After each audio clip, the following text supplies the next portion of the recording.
But what we're going to be doing is continuing our conversation from last week, where we were talking about Black Wall Street, self sufficiency, and how we can move forward as a community. To aid us in this conversation, we do have a new special guest with us. So I want to take a quick second to introduce him. On the bottom left of your screen, we have Mr. Timothy Banks. Mr. Banks is an economist. He's out of the Atlanta, Georgia area, and he's got a lot of great information that he wanted to share with us. Of course, you know the men of Elevating Men. We got the Fit Pastor Mike Patton, Andrew Boykin from Dinner and Dialogue, as well as restin2050.org, and Lojo Speaks. Another special guest that we have, I know you've seen him on the show a couple times here. He always adds a lot of great value. Mr. Kareem Jackson, award-winning publicist, as well as the owner of Keiko International, which is an international business consulting and outsourcing firm. And so let's get into the conversation. I've been waiting for this all week long. I'm very excited to hear you guys' opinion. And so first off, I want to give Mr. Banks an opportunity to say hello, introduce himself. And he actually watched the show last week and reached out, and he said that he had some gaps that he kind of wanted to fill in for us. And so I want to give you an opportunity to do that. Yeah, so I'm Timothy Banks, currently reside in Atlanta, Georgia. I am a native of Kansas City, Missouri. Been away since 2001.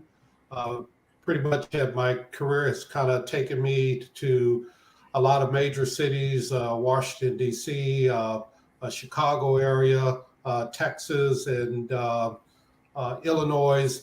I have a thing I share with people that I'm looking forward to, even though I'm living in Atlanta. I'm looking forward to going back home, but home is not Kansas City. It's actually Dallas, Texas. So I've always said that I felt like I should have been born in Texas rather than Missouri. But so my background is in economics. Currently, I work in the banking and financial services industry. No matter what my role title is, I always look at myself as an economist because that's what my degree is in, and that's where my passion is. But my professional role title that I do have right now is not exactly economist. I do apply a lot of my economic background and to the work I do. So my work also involves statistics. So I'm an economist / statistician. Thank you.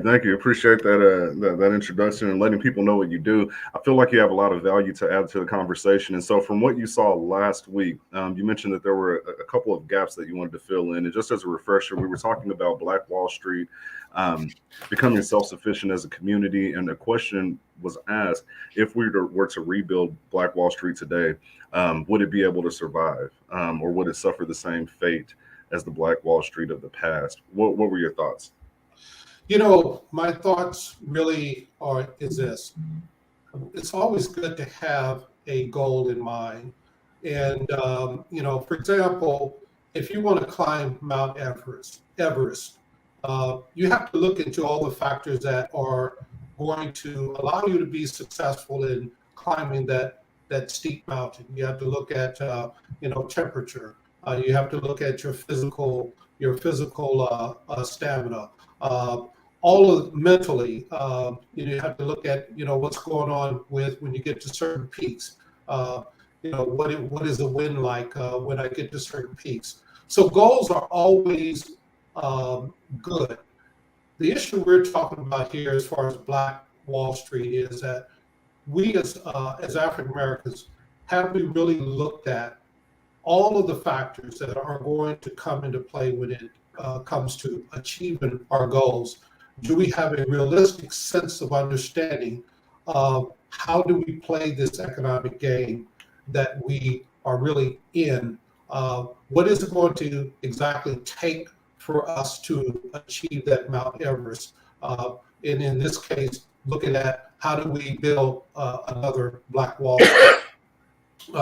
So those are all worthy goals. I think our conversation really should look into some of the realities that we face historically and also going forward. So I would just start out by saying that when we're trying to achieve looking at, can we build another Black Wall Street? I think we have to understand what are the fundamentals of economics.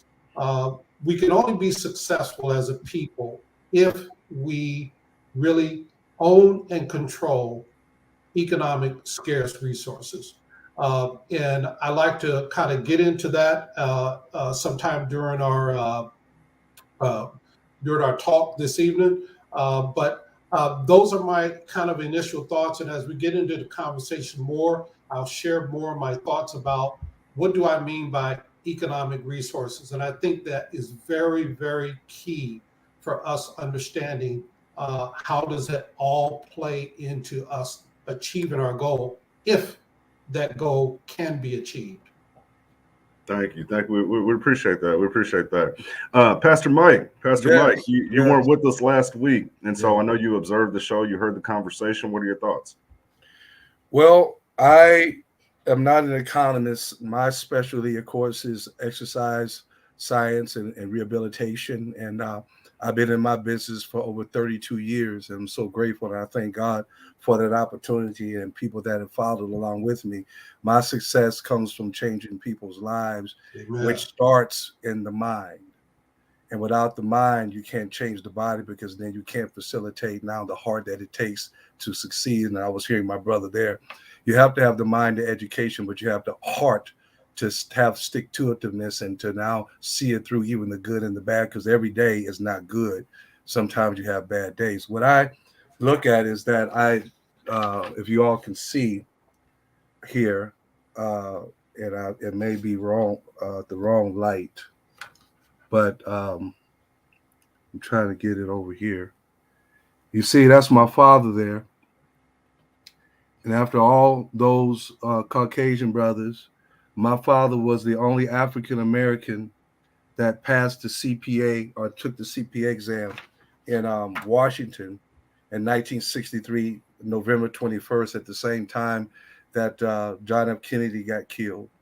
And it was really something, because he was the first African American to work at the federal building in downtown Los Angeles.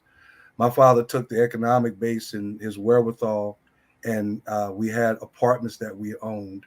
And my mother and my father did the economic pieces and all the taxes and things that they had done. And so it was just a point of business that my father was very much a business-minded person.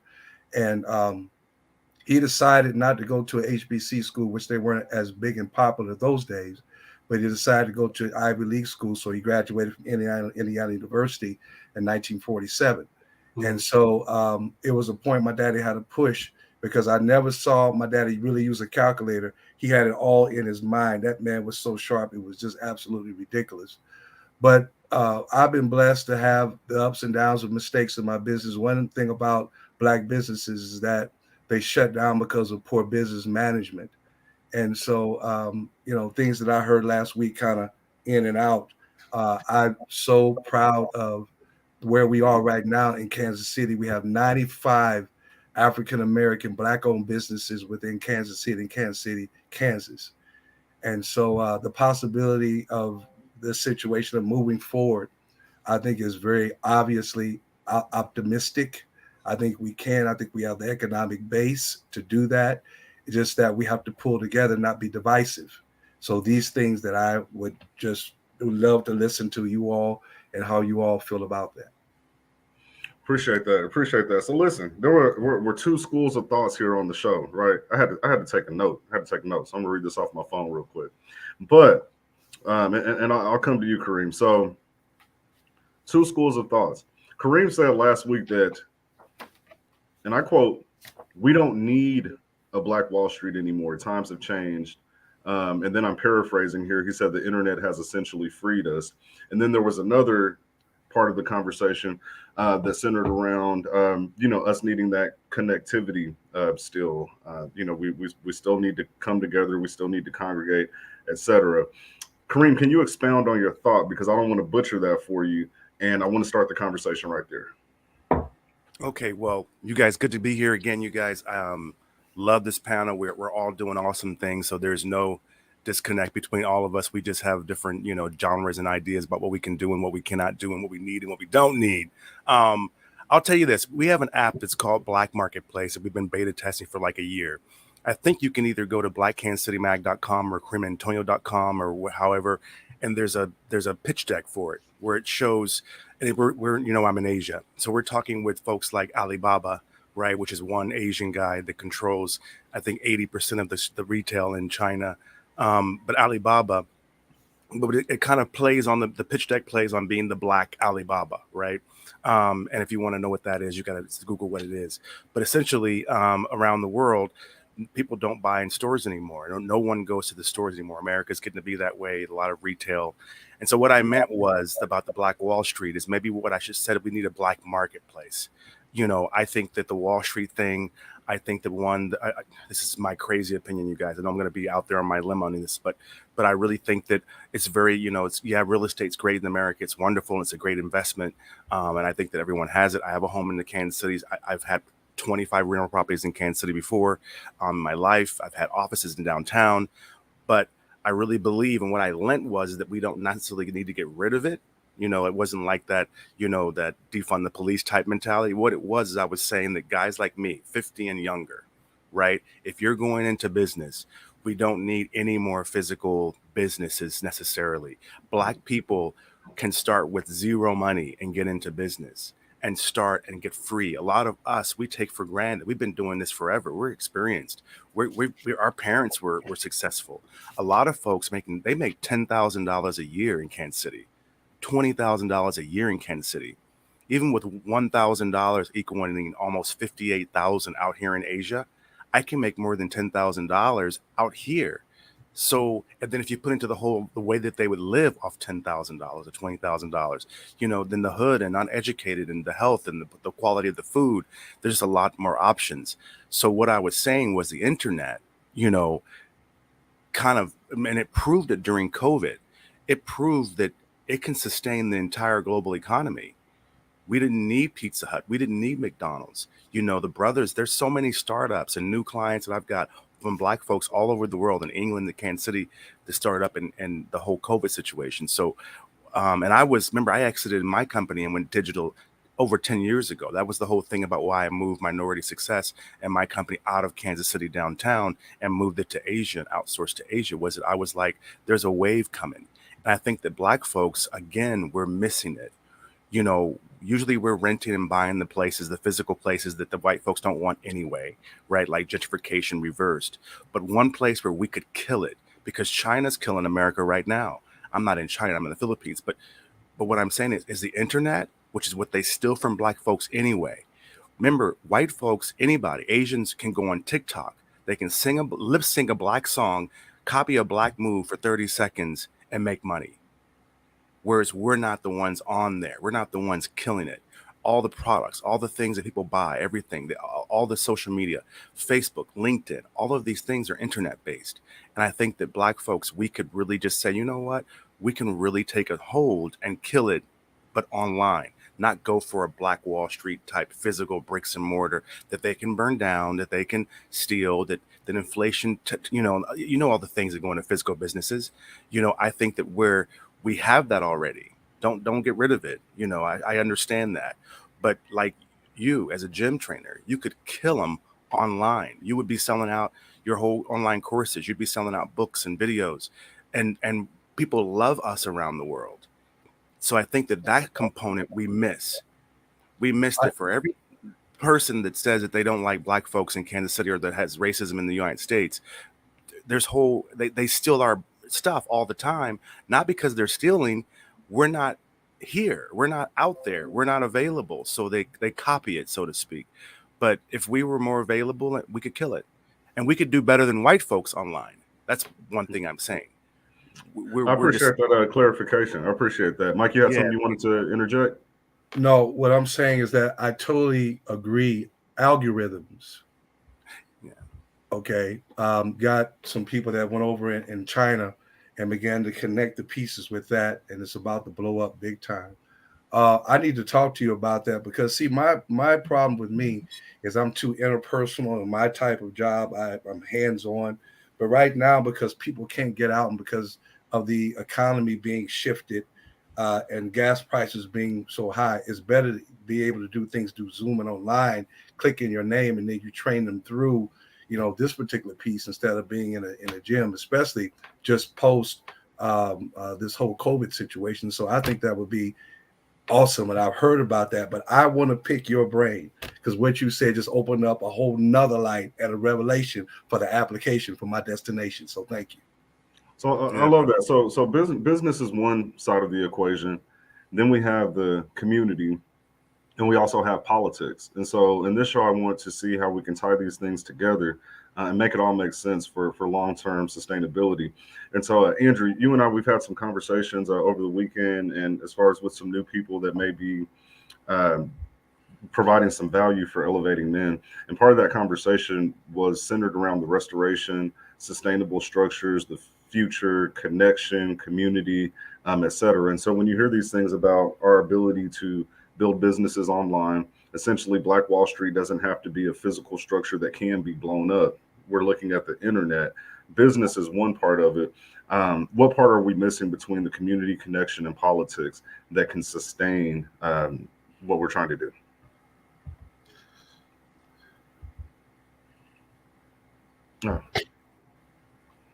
Just my belief that not everyone owns a computer. Not everyone is computer savvy. Not everyone can withstand an ice storm. Not everyone can withstand the internet, someone breaking the internet with so many, a flood of persons on the internet at a time. Basically, what I'm getting at is the internet, like every other man-made component, is controlled by man. So just as they can turn it on, they can turn it off. We don't control it. We only utilize it. We only consume it. And since all of us are not consuming it, that means that not all of us can be rich. So if everyone is not a millionaire, then someone is going to be a poor-aire. And that means they're going to have to eat too. That means that they're going to need some type of product and possibly a physical location in which to share their product, hoping that someone who looks like them will come and visit and share some money with them. One of the reasons, that Black Wall Street was needed at the time was not many people shared their money, those who had it, with those persons that look like us. And because that did not occur, families were getting hungrier. So they had to figure out a plan on how do we bring money into this area. So some people actually did trade outside of Oklahoma. And that was the internet back then. That was the internet. But what they did was they brought some of that back, and they had excess. And in that excess, they were able to barter with other businesses, with people who looked like them. And then from that, other businesses actually arose. And from that bartering and from those businesses that arose, people began to eat within that circle, within that community. So they all had an opportunity to eat. Other persons did go outside of Oklahoma to bring additional resources back in. That was that internet. But they made sure that the people that are not available to get on the internet or get outside of Oklahoma had an opportunity to eat, including how an opportunity to educate their children. Not everyone has opportunity to get educated on the internet, even though the internet is accessible by many people. Still, they can flip the switch and turn it off. So to ensure that the internet does not get turned off right when we're trying to survive, we need a foundation to stand on, and a foundation that we're not renting, so that they don't actually raise the rent or move us off of it. Let me explain to you though. Yeah, they can turn off the internet. Maybe they turn off their own companies too. And we're just black folks, so we ain't that much of the internet. So, there's whole companies and corporations and continents on the internet. But my point is that, yeah, you're right. But what happened to Black Wall Street?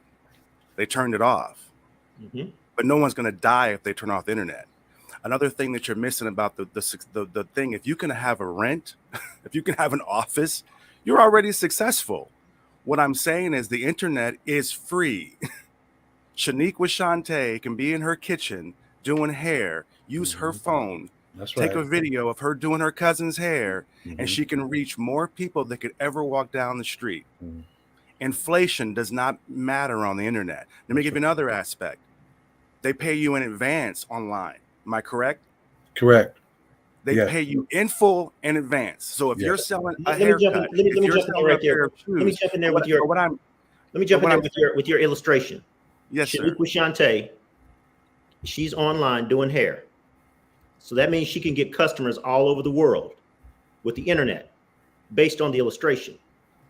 One, they have to get to her. Otherwise, if they can't get to her, she will be doing the same head every month, hoping that's enough to pay her rent. But what Shaniqua I'm saying Shante. is that's always been the case. Now she doesn't need to pay for flyers. She don't need to run down the street. She don't need to wait there wondering if people are going to walk in the door. I'm not saying that it changes the business. Like at my company, yeah, we're online, but there's 100 employees behind me.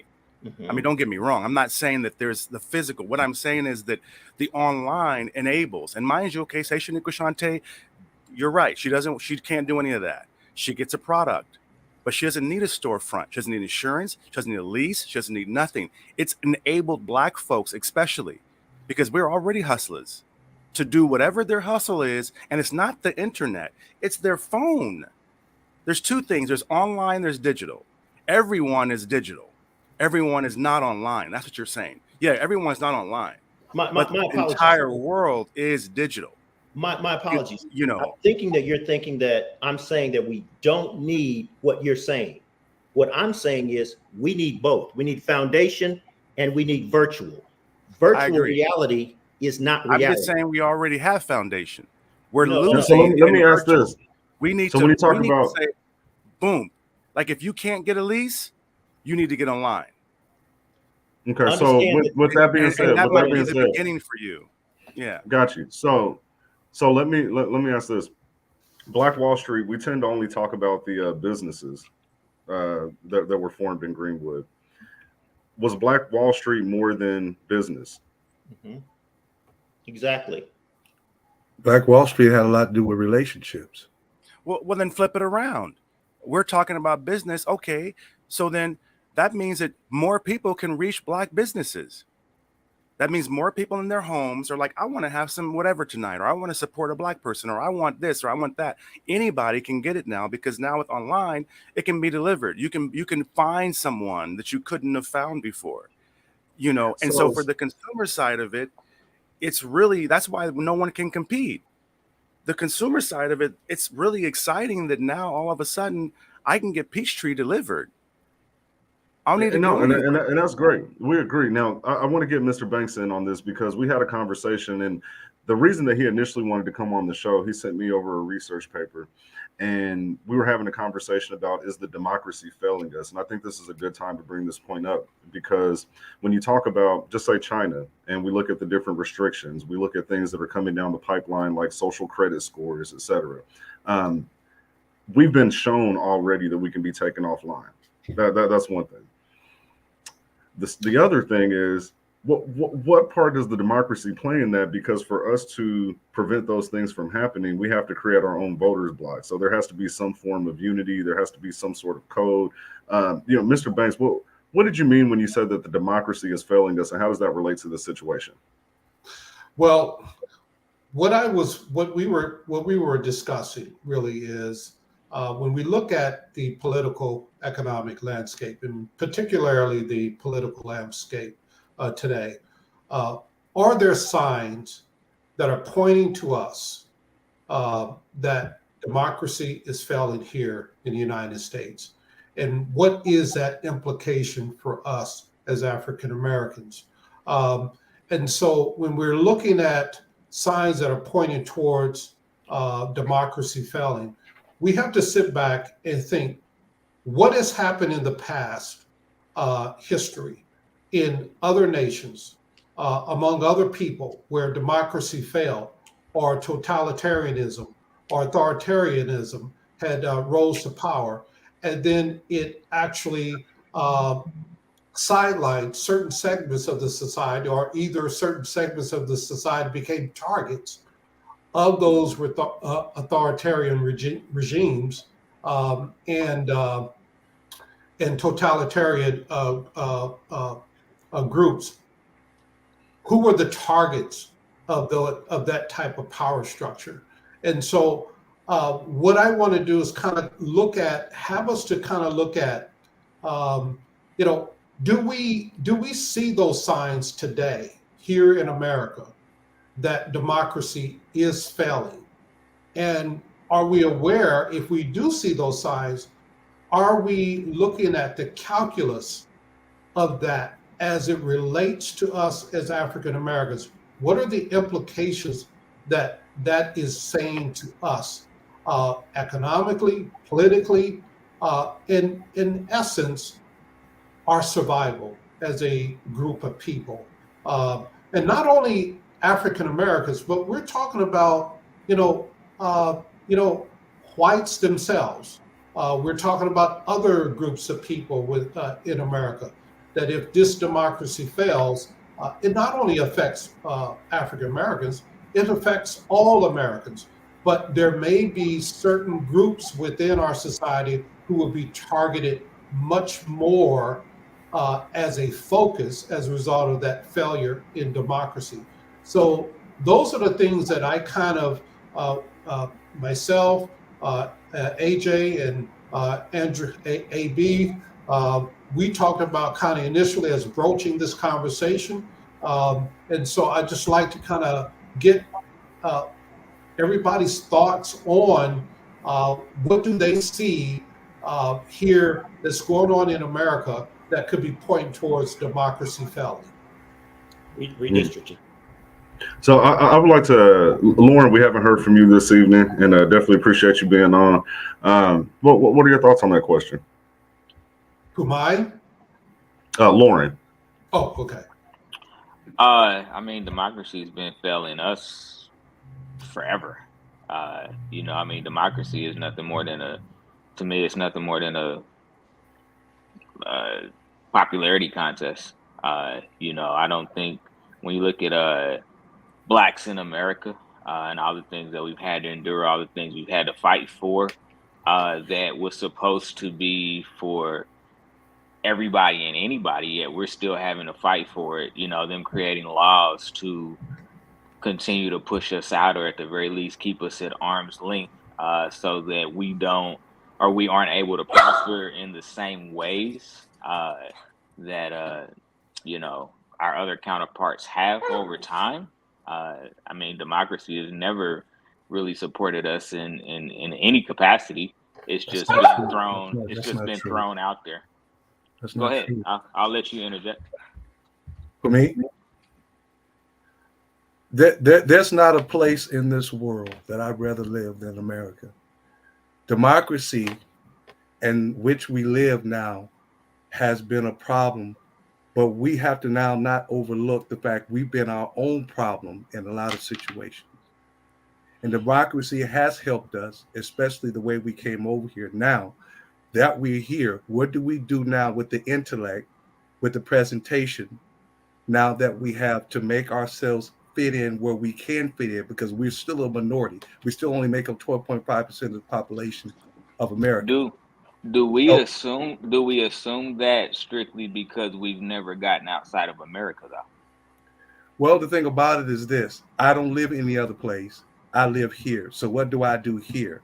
I don't wish to now go back to my country. My country is right here. So what do I do with where I am right now? I take intellectual brothers like this. How can we facilitate? How can we articulate where we are economically? We still have a $3 trillion economic base that we can do to facilitate our function. But what we do is that we burn down, we kill each other, we put ourselves in our own demise instead of using the intellect and the mind that we have in order to take one business and now flourish it. Do we support our own businesses? Well, I'm not disagreeing. I'm not disagreeing with the opportunity. You're talking about opportunity versus reality, though. That's what democracy does. Totalitarianism, communism, they don't do that. In democracy, we have the opportunity to do that. Do we not take advantage of that? Yeah. So But what I comes to think mind for me when you ask if the democracy is failing, what comes to mind for me, because his question was, what are some of the signs? For yes. me, media, I believe, is one of the telltale signs, right? If you look at the journalism, for example, now if you watch Fox News, you know exactly what the narrative is. If you watch CNN, you know exactly what the narrative is. There's no unbiased reporting of the news. Everything is to create a narrative and to shape your mind. That's the same tool that Hitler used in his regime. And so, you know, for me, that would be my answer as far as a sign of a failing democracy, is that the media doesn't allow you to think freely. Andrew, what did you have?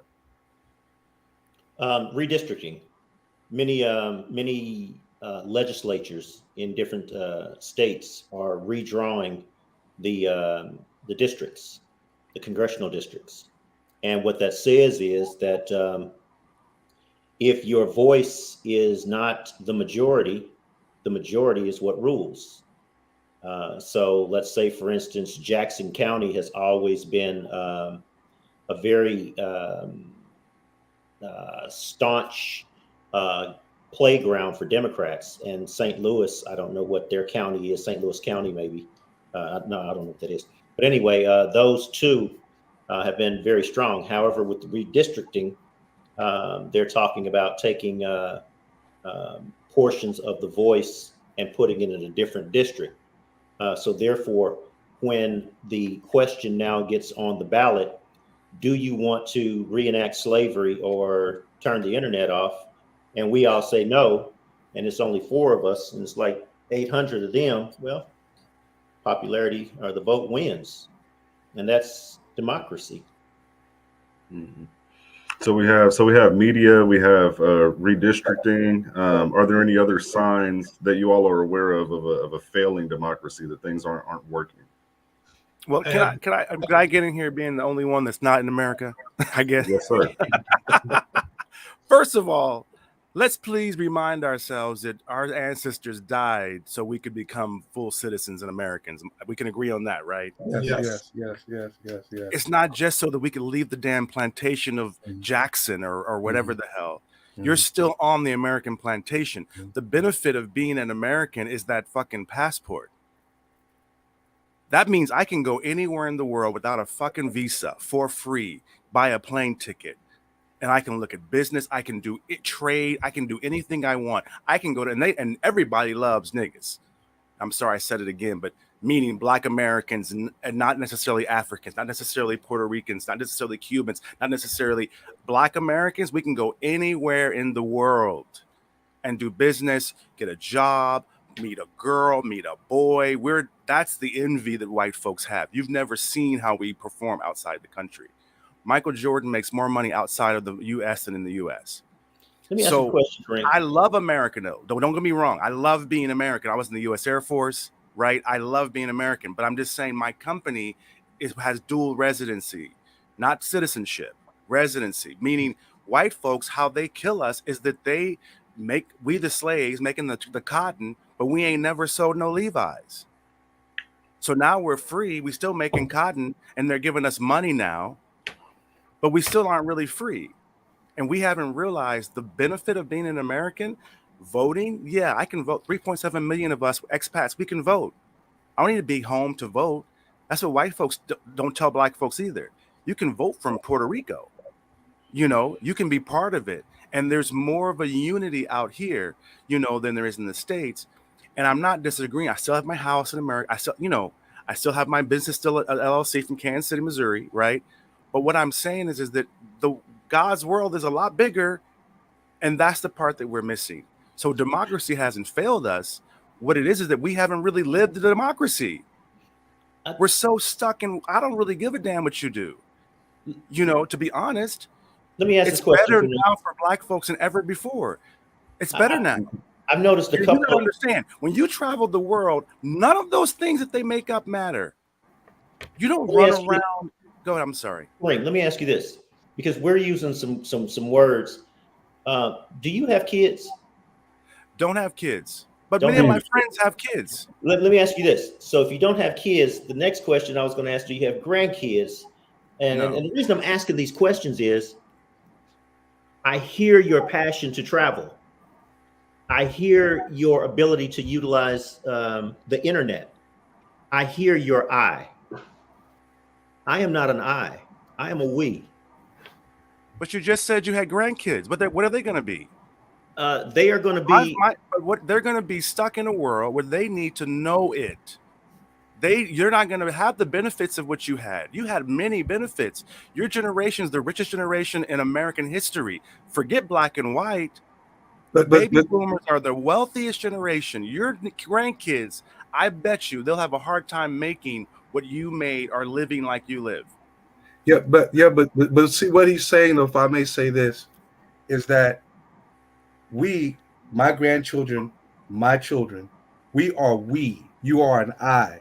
You have the ability to do I things. We have to do we things. So we're now incarcerated, in lack of a better words, to have to stay at home. We don't have the ability to move and go to and fro here and there. We're stuck right here. That's not true. How do you think that I became what I became? But I have a grandfather and a father that took me and showed me. Okay, that's how I became. I didn't just pop up and decide to travel. But that's the blessings of grandparents. So now that you're grandparents, I behoove you to embrace and take your grandkids traveling. Get your grandkids a passport. But when you don't have the economic base to do that, sir, and you sending folks to college like I have, 4 of my girls through school, then I did not have the economic wherewithal to go to. Which they don't need a college degree for anything and to make $1 million or less nowadays, really, in America. But listen, the point is this: the more the education, the better the probabilities and capabilities of you getting a job, dollar in money. But I'm saying, getting a job, not owning a business, not being a creative, not owning. They could own a hospital and not work in the hospital.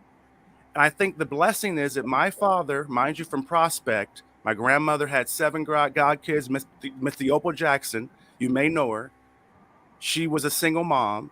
Mm-hmm. You know, my father, you know, he graduated from KU in basketball, couldn't even fucking read. Fuck KU, right? But he was in business. And so what happened was, this is the blessing that happened to him. He was discriminated against in Kansas City. My father is Ajax, Anthony Jackson. Mm-hmm. He was successful in Kansas City. Mm-hmm. Until he left for a wedding. That's his history. He went to Nigeria for a wedding. Got there like I got to everywhere else I've been in the world and was like, this is fucking crazy. And he came back to America a millionaire. That's my life. Benefited me to go to American International schools, all of that. So all I'm saying is I'm not disagreeing with you. I'm saying that I look up to y'all. Y'all's generation, you right. You had stores, Gates Barbecue. You had to think about the Landing, Bannister. Black folks was rocking on the ground in your generation. But what I see in my generation, and I'm just 50, I have my baby sister is like 26. Just got married 2 weeks ago. Mm-hmm. You know, but she got her own salon in Dallas, right? She couldn't make no money in Kansas City, you know. So what I'm saying is that, okay, send them, get them a passport. It's $150. Certain things can change lives, and that's why white folks send their kids. That's what So let me interject. Let me interject for a second. And everything you're saying, it makes absolute sense, and I do agree. My question is this: we've been talking about global business, right? That's kind of dominated the thought process. What about global politics? Do we see that changing in any way that can affect our ability to conduct global business? Do we see that at all? America owns everything. They own the internet. America owns Facebook. Everything we take for granted because we're so stuck in black and white in America that we don't realize we only compete with white Americans. Well, now we're talking about global. So let me add to that thought. Let me add to that thought. When you're outside of America, let me add to that thought. So we have the World Economic Forum. We have the Davos Summit. We have all of these global political structures that we don't vote on. And so we vote our politicians in, but there are a lot of behind the scenes things that are happening, right? There are connections globally through government. And so just as China has enacted certain restrictions, whether it be the use of YouTube. If you go on YouTube and you just Google China and YouTube and banned videos, etc., people can't even talk about the government. They have what's called a social credit score that says if your score is too low, you can't travel. If you interact with someone who has a low score, now your score is affected and brought down. And so essentially my thought process is that they're trying to tear apart the ability for community. Again, a failing democracy goes in order. There are steps to that. And so once they've broken apart the ability for community through social credit scores, and then we have different countries enacting the same policies, I could see a situation where we could be right back at ground zero. And I could be completely wrong with that, but it appears that on the world stage, they are beginning to enact mechanisms that will take us to that point eventually. And I'm not talking about tomorrow. I don't know if it's 5 years from now, maybe 10, 20 years from now, but it appears that they're starting to build those structures. Mr. Banks, what are your thoughts on that? You know, I'm glad you mentioned that. I think that we as African Americans, especially because historically we have dealt and have had to deal with the brunt of a lot of challenges in living in America. Many of those challenges we are all well aware of. But I would want to say this, is that one of the things that we really need to begin to pay attention to is what's happening politically here in the United States of America. One of the signs also for failing democracy is the increasing tolerance of violence to achieve political ends. We have a society now that is they're more or less comfortable now with the idea that if we cannot get our politicians to accomplish the goals that we want them to accomplish, we're willing to resort to violence to do so. You look at our country, it's a pluralistic society, meaning that it's made up of many distinct ethnic groups. There is an underlying sentiment that there are many who are saying that America isn't, they don't know America. In other words, what they're saying is that America is on the wrong track because we have too many people here who are distinctly have different cultures, the racial makeup. And so what really makes us America? Okay, there are many who are asking that question. And so when we look at those kind of underlying sentiments, those underlying things that are at work here in America, we have to ask ourselves, is America on the brink of becoming a failing democracy?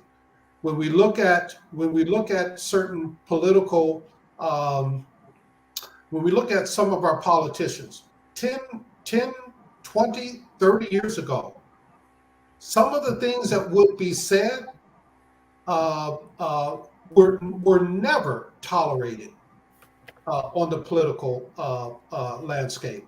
Now we have a society now, we have a media that's propagating so much division. When you look at the division that's happening here in America, how that is filtering through the media, how that's filtering down to shaping people's minds and attitudes and things, we have to really begin to start looking at, are we failing here as a democratically elected, as a democratic society? And so I think it's something that we as African Americans have to really pay close attention to, because if we don't, we're going to wake up one day and the things that we took for granted, all of those things you're talking about, Kareem, those things that we just take for granted every single day. I wake up, I have the ability to express myself, say what I want to say, go where I want to go, do what I want to do. One day, we possibly may not wake up we will wake up, but potentially not in that same environment that we had just grown to just take advantage of. So not advantage of. We simply just took for granted. So I think that that's what we need to really kind of look at. You know, what are those signs that are pointing to a democracy failing here in America? And I can see there's a couple people that definitely, I want to give you an opportunity to rebut or add to it. Kareem, there's something I want to point out. I saw that Andrew and Lauren also has something to say. And so if you could take a note, I don't want you to forget what you were going to say. I just want to add this caveat. So what I believe also is happening, democracy failing is one thing. But as we talk about global business, we also have to talk about global politics. So that's where I was starting at. A lot of times when they want to create a situation where we're at a disadvantage, we're going one way and they're going another. And so they've created a lot of structures that allow us to be individualistic. And so as they're training us to become individuals, they're becoming more connected on the back end. And so what I Googled were world government organizations. And so we have the United Nations, the World Trade Organization, the International Monetary Fund, the World Bank, the World Government Summit, United Nations General Assembly, World Health Organization. There's over 47 world organizations. And so when we say that world government can't get to a point where some of the things that we see in other countries begin to happen in America, it's almost a form of either overlooking or delusion, because they're clearly working on it right in our faces. It's right under our noses. And so I just wanted to add that caveat. Lauren, you had something you wanted to add, then Andrew and Kareem, I'll allow you your time. Yeah, I just wanted to say, you know, I mean, when you think about things from a practical matter, I know the statement was made, you know, how do we take advantage of things in America, because that is where we reside. And I think that that's kind of where we really have to dig deeper, right? You know, as parents, we always talk about we want better for our children. We want to give our children better opportunities. But then when those opportunities are given to us from an informational standpoint, there's always a reason why we can't accomplish that, you know? And so, you know, they say it takes a village to raise a kid or raise a child, you know, or it takes a community to raise a kid, you know. And so how do we really get outside of ourselves, right? You know, it's surrounding ourselves with people that can offer us assistance in many different ways, whether it's, you know, giving us advice or, you know, providing a financial opportunity, whatever that may look like, you know. So when we talk about, you know, getting outside of America, it's not to say America's terrible.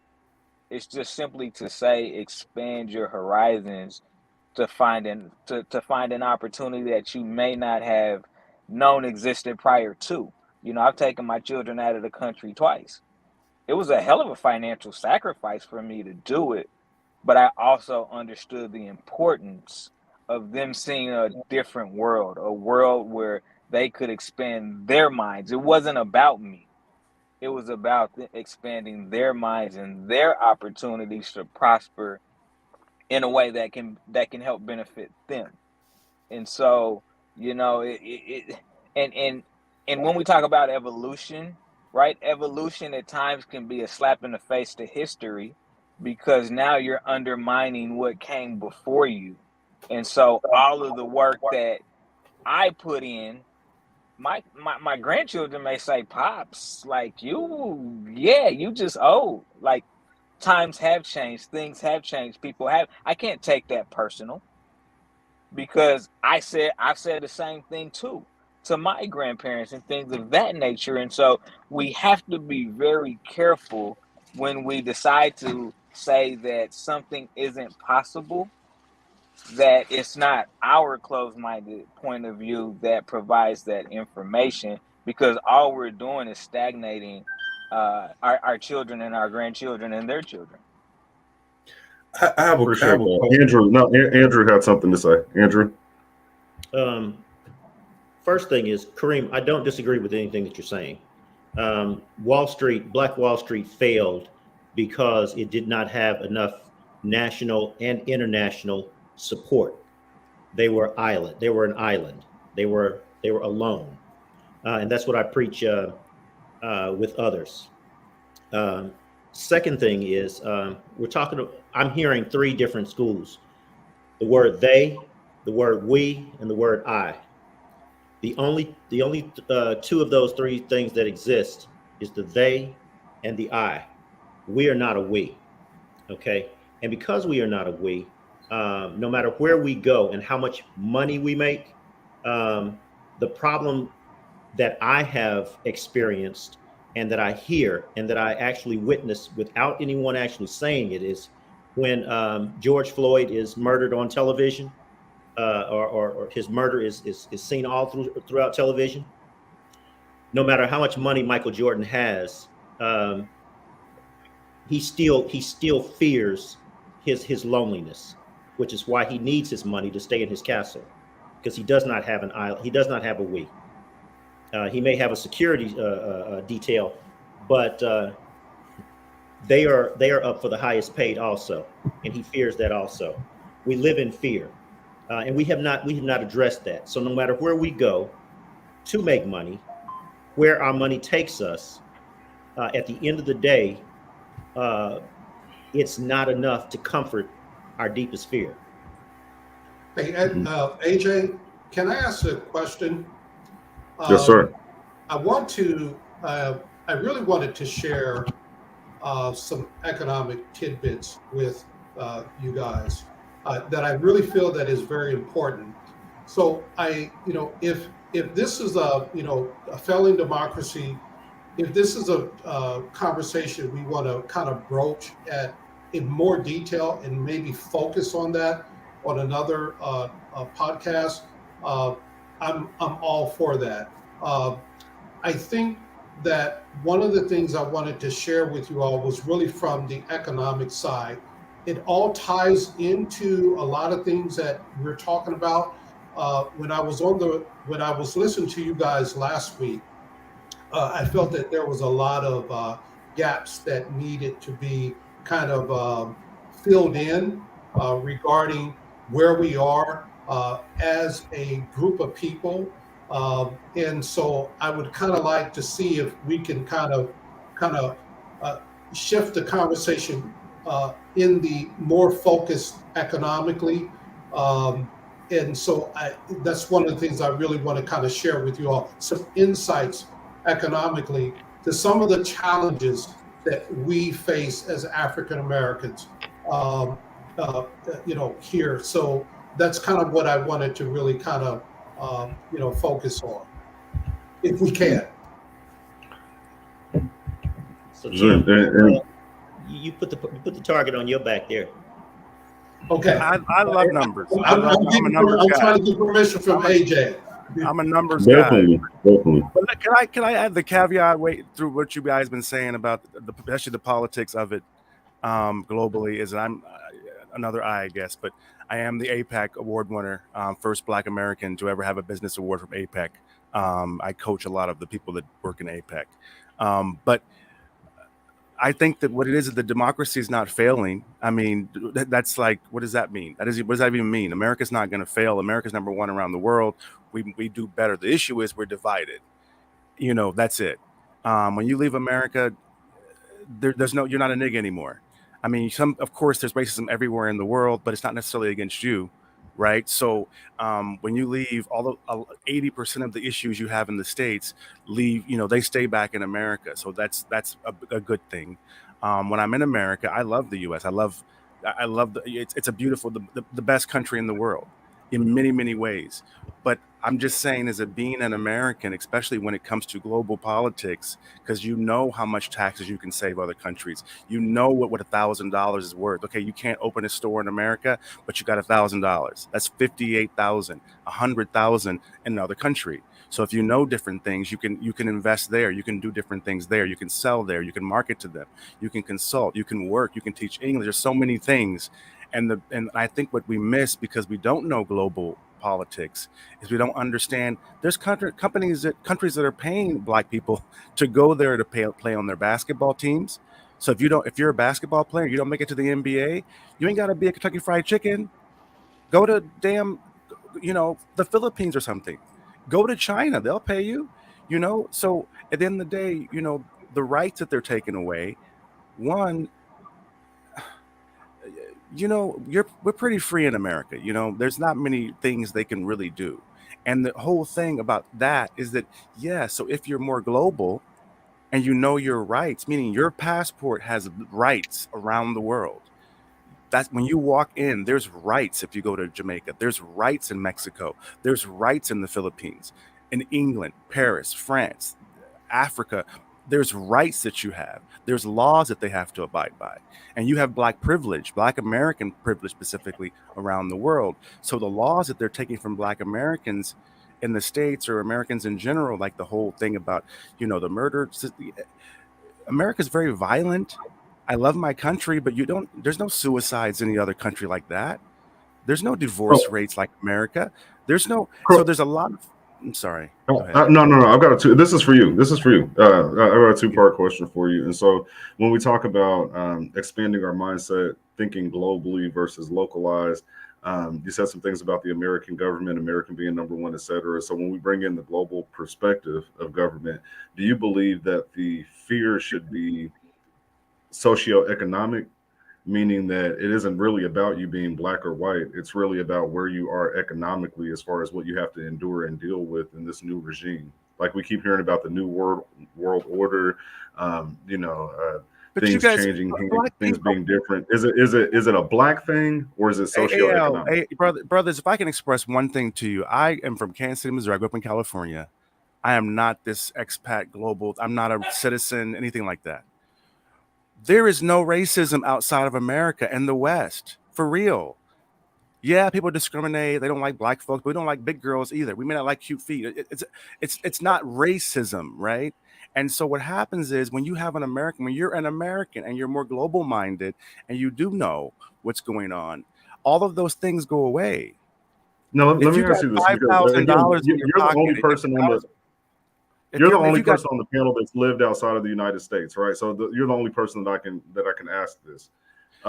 During the pandemic, there were videos from different countries showing how they were specifically discriminating against Black people as far as Black Africans. But I'm just saying, I agree with that. It's terrible, but Black Africans, not Americans. There's a Black American privilege. Again, I have to keep going back to this. Right. You're right. They were Africans. There's a global difference. We're a lot of Africans. Let me put this caveat. A lot of Africans believe they can do better than Black Americans in America. A lot of Black Africans believe they don't understand why Black folks in America are complaining. Because I'm just saying, so from their perspective, there's a difference too. So when we travel, one of the first questions you're going to get asked, no matter where you are, I hate to say it, where are you from? I'm from Kansas City. I'm from California, from the U.S. Things change. I feel like we're glossing over something. So let's go back to the last election. We had Biden. We had Trump. Biden talks about a global economy, global government, interconnecting the world politically. Trump says America first, make America great again, right? And so if you just look at the two ideals, the conversation is already on the table. Do we begin enacting world and global policies, or it's already exists, American policies? Okay, you're right. It already exists. I'm okay. Yes, it already exists. So if it already exists, so if it already exists, it already exists. 47 world organizations that are now meeting behind our backs after we vote, after we elect. They're having their own conversations on the future of the world, the laws that we'll be subject to, carbon taxes, all these different things. Is the democracy in America failing, and are we merging into a global government as we're merging into a global economy? And if that is the case, does that change? We're the ones doing it. We're the one. Hey, you're right, 100%. But I think you're missing a perspective. We are the ones doing it to the world. You got to understand something. If Facebook shuts down, which is an American company, it affects every country. Say that the global thing or whatever. America, we're the shit globally. When you travel the world, they don't care if you're black or white, really. You're American. Then you're black or white or female or young. Do or they old. respect you as an American in other Hell countries? yes. No. That, Because no, this is there's a because. No, there's a because. Yeah. Wait, you got to answer the right question. Do they respect Americans because of our position of power economically? Is it an economic We are the thing? best. They see a Economics. black man. Hear me out. So you go to China, you go to Asia. They see a tall black man. Are they thinking money? Are they thinking dollars? Are they thinking celebrity? Are they thinking basketball player? Or are they saying, Power. oh, because this is from America, regardless of their status or anything else, I respect them because they're from America? Well, there's two answers to that question, right? And I've been in the military traveling, and I've also been, business civilian, whatever. First is, yeah, power. But power because we're the ones who protected the Philippines from China. Yeah. Black folks are the ones who were on the ground when they fought against China. Mm-hmm. They love Black Americans. They got Black American heroes here, holidays. We don't even know about in America. Mm-hmm. Then there's we are Black American. So they know, yes, we are cool. Yes, we are down to earth. Yes, we are nice and we're humble. We have a whole different global. There is no one that says, I don't like Black Americans. There may be some racist here and there, but it may be because they know that we're direct too. They know that we spot corruption too. But typically, Black Americans, we're whites have an issue. They're arrogant. Yeah, there's power. They have money. People don't even really like them, but they have money. They have power. And the white guys know that. That's how they get these wives, and they're all these young wives, or they're 70, their wife is 25, and she's pretty. They met at some bar. They're paying for all that, taking care of this person, But for us, that's not the experience. I appreciate that. Mike's definitely got something to say. He been rubbing his head for like 2 minutes. Like, sorry, Mike. My point, just to make this quick and not be long about it, is you talked about era. In the era I came up in, okay, our information came through communication through our neighborhood, different social organizations, and our church. My question is, you talk about division. Has social media and texting been a dividing source rather than communicating one-on-one as we did in our meetings that we had through NAACP, SCLC, where we don't hear about anymore, like we do globally, dealing with texting and dealing with somebody on social media, Zoom? What is the dividing source that now separates us from communicating? Is our communicating resource better when I'm talking to you face to face or through a Zoom? That's through humanity. Like, man, that's humanity. Like, I can have a conversation with Kareem, and at the same exact time of having a conversation with you, and how Kareem interprets what I'm saying is completely different than the way you interpret it. So it's not that it's always division. It's that it's just I just heard it completely different. I heard the statement you made completely different than the person that is either sitting next to me or sitting next to you. So, is it easier? Is it easier when you're it's easier when you're face to face to explain what you actually meant, but it doesn't necessarily mean that division hasn't already reared its head in a way just due to a lack of interpretation of what you were actually trying to say. I think Mike meant something different. Yeah, I think he did too. My point is this: when I'm face to face with you, it's not the point of me understanding what you're saying. That is a point, but there's a chemistry. Now that I feel that there's a certain countenance on your face when I'm next to you than when I'm texting you. And the thing I hate about texting is that I don't know the countenance or the aura of that person's face. I don't feel the chemistry. Okay, so let's stay on track. Let's stay on track because we talk about texting, we're talking about communication, etc. But I'm getting to a point of making a movement that this brother's talking about being in other countries, right?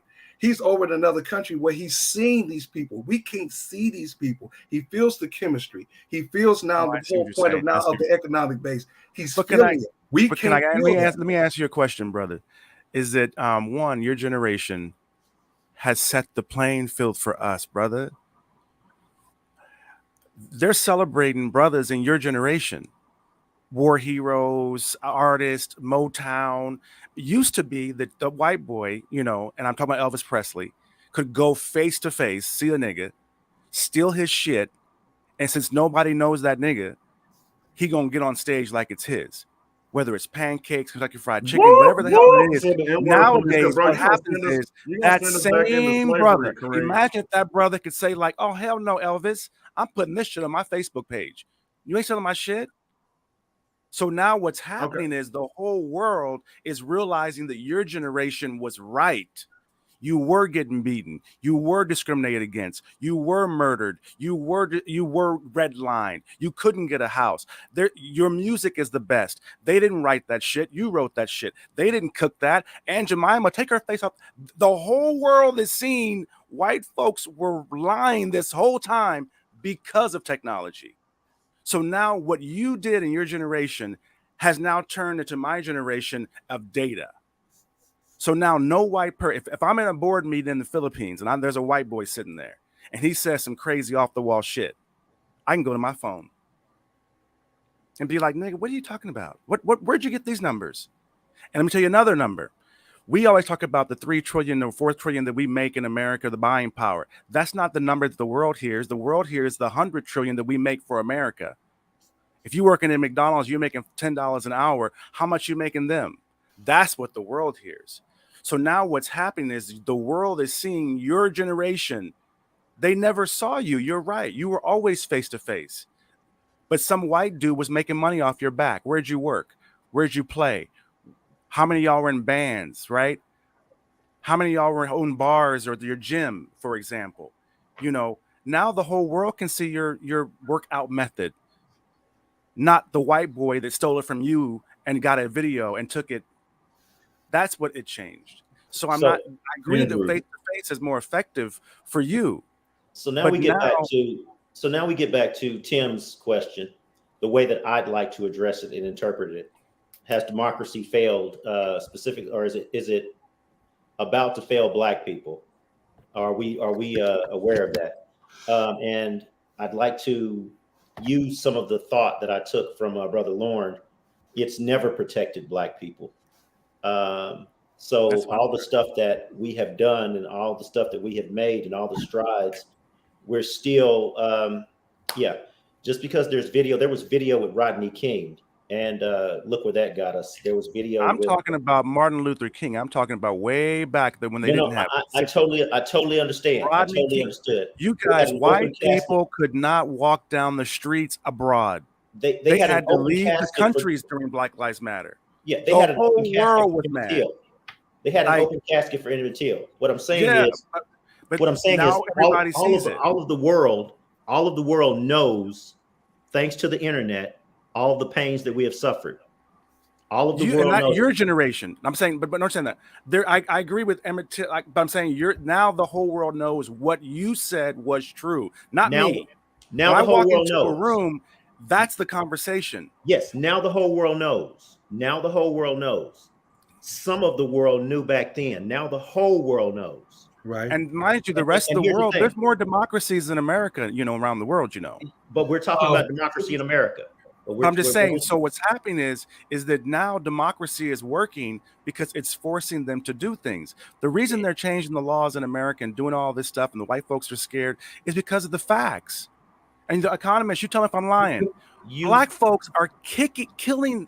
We make more money and build more value than any other race besides white Americans. I guess what I'm getting to. Let me get straight to the bottom line. There is a reason. There's a reason why, let's say, 12.5% of this nation is African American. Yes. There's a reason why a very small percentage has the heart to chase money. Everything that you said is 1,000% true. I can go to Mexico right now and live like a king. However, just as soon as 20 Mexicans want to take my kingdom, I can go online and say help, and nobody's going to respond. What? Oh, okay. You know what? Can I ask Andrew, Tim a Yeah, question? let's allow Timothy. Let's allow our guest. Let's allow our guest. He hasn't had much time. you know, that these conversations I think are very, very enlightening. I think what I want to kind of share with you guys is something I feel is very important for us to really understand. When we talk about economic empowerment, I wonder if we really understand what that means. And I'll try to be as quick as I possibly can. When we talk about economic empowerment, we have to understand what underlies economic empowerment. What are the fundamental theories of economics? One of the main things that underlies the theory of economics is scarcity. What that means simply is scarcity of resources. So if I were to ask you all, and you know what, let me just ask real quick. And if you all can be as quick as you can in what you think is an answer to the question I'm about ready to ask, it'll help facilitate me being able to go through what I'm going to share with you all. And hopefully it would be very insightful. What do you all think creates wealth in a capitalist society? Land. Okay, Andrew, you're not, you can't answer because I've already shared a lot of this with you, so you can't answer. Okay. I mean, I agree to an extent, land, because even when you look at McDonald's, they distribute food, but they're one of the largest real estate companies in the world, and so real estate in one sense, on a very basic level, the exchange of products and services at a mass level. Okay, all right. Somebody else, real quick. I'm going to be real broad. I'm just going to say entrepreneurship. I don't think you got to be in some form of business. Okay. Land, retail, service, some form of business. Okay. Somebody else. Mike, I think you may have missed the question. What he asked was, what do you think builds wealth? No, he said, what are some of the signs? What's economic scarcity? What are some of the the question is, no, that wasn't the question. The question is, what do you think creates wealth in a capitalist society? I'm sorry. No, that's okay, Andrew. Information, education, and a person's wherewithal. Okay. You can't have the fear and the scarcity of failing, because you'll never move forward. Okay. You have to have this, just like you brothers right now, Tim and brother Kareem. I need your phone numbers because I'm about to make some moves. Okay. It's just that simple. Lauren, what was your response? Information.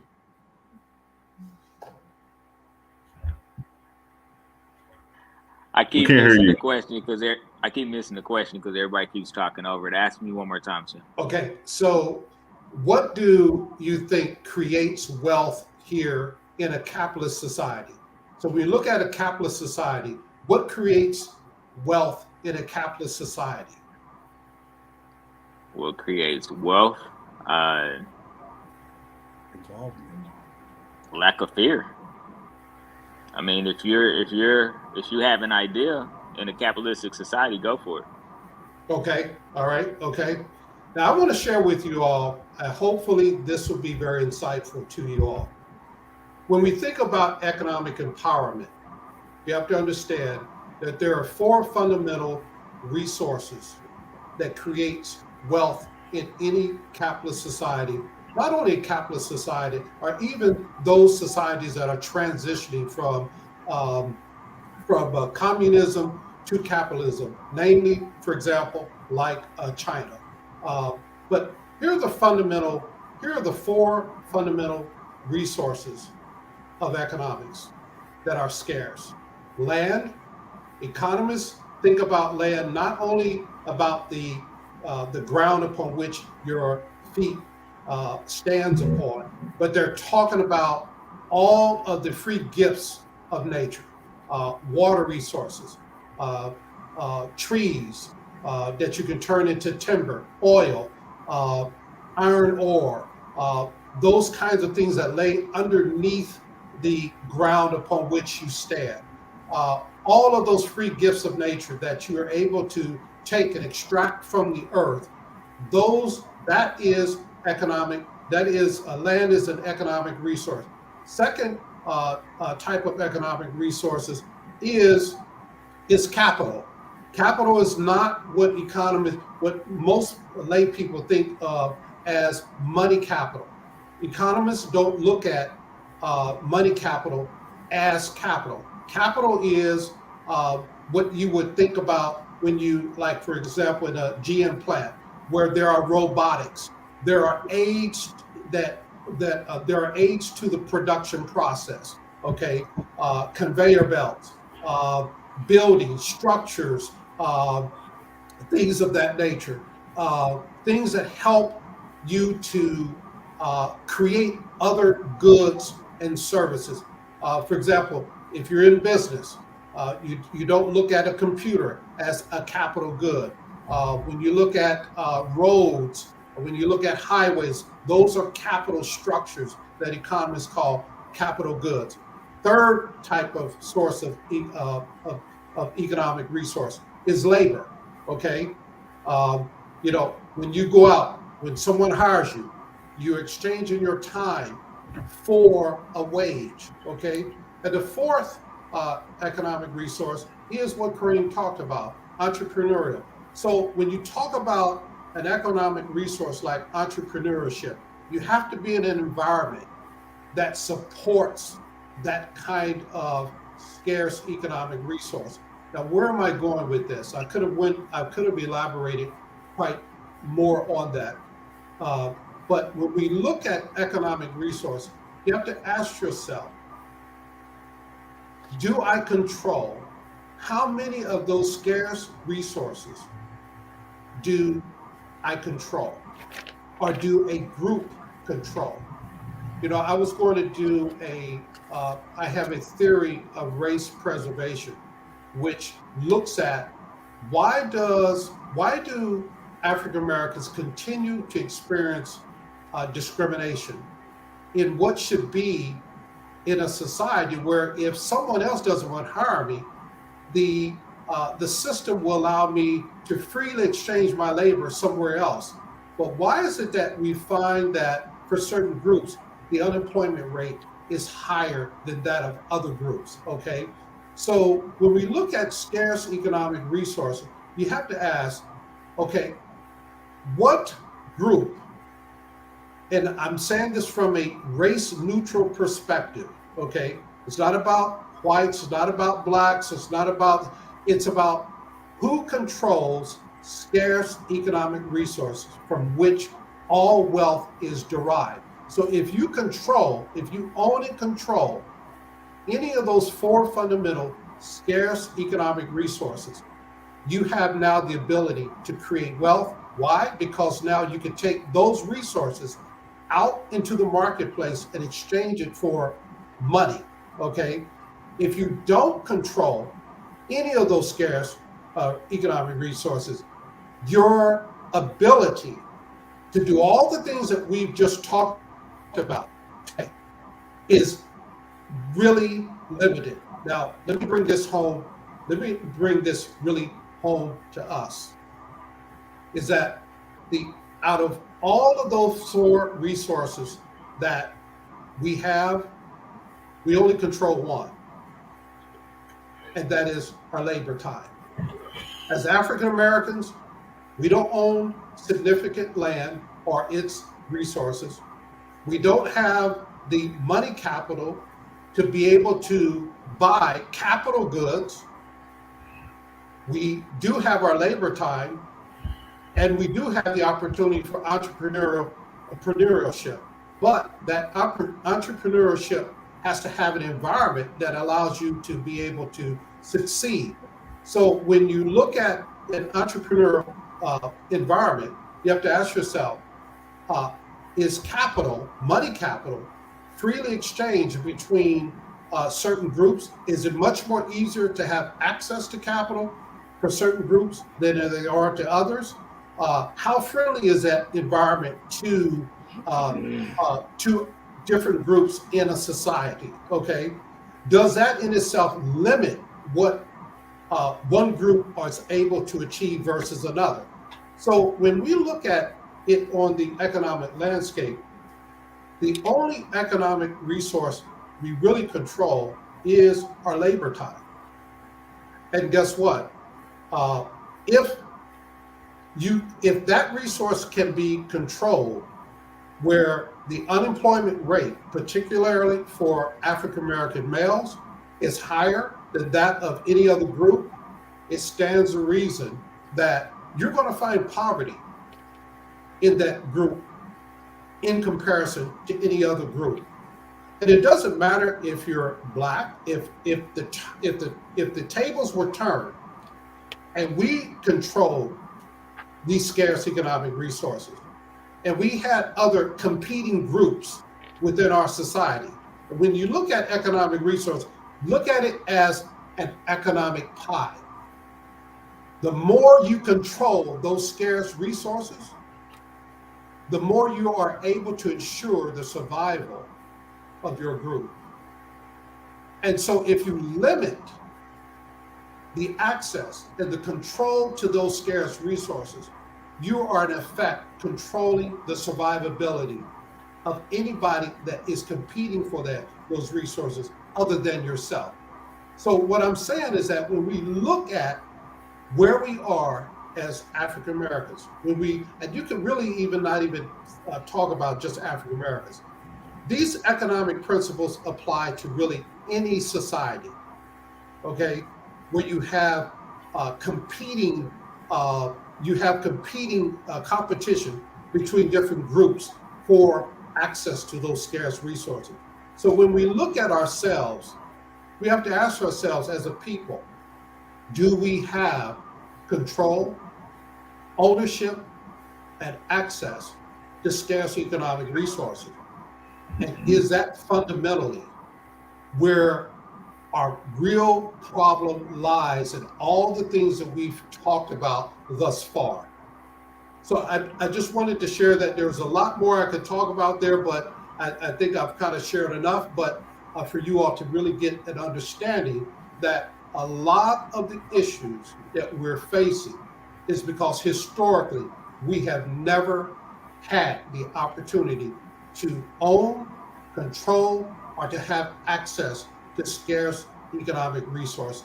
And there lies the fundamental problem of our economic, our present situation and our future, okay?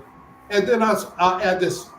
One of the things I heard last week was talking about the challenges that some of you all faced in Kansas City.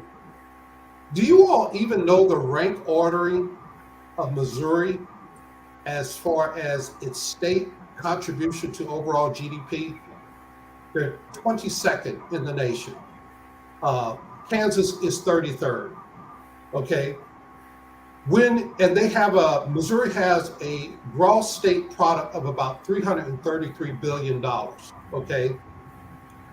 When you're dealing with a state that has low GDP, you're going to have, you're in an environment that's going to be intensely competitive for scarce economic resources.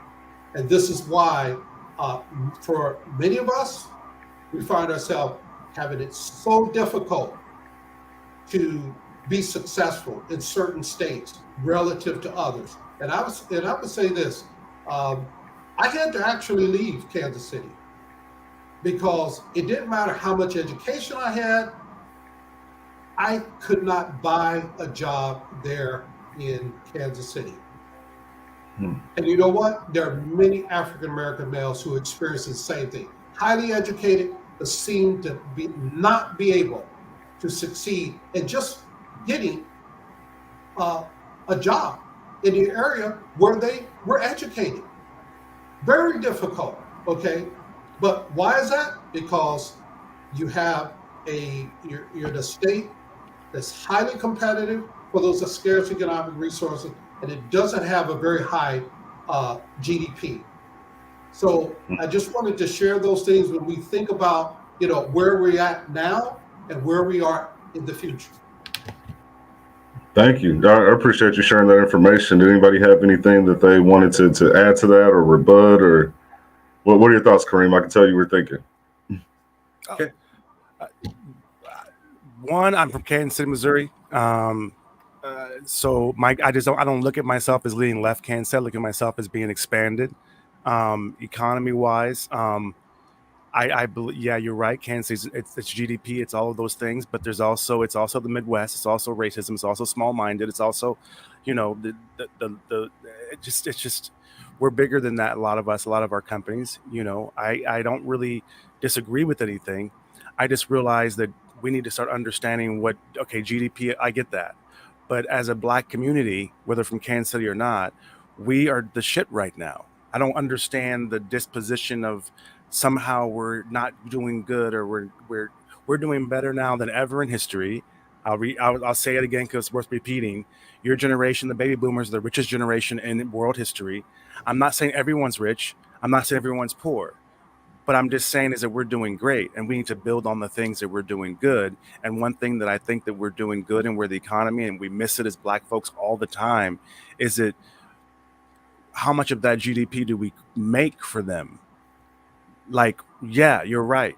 We make 3 trillion, 4 trillion, in buying power every year as Black America.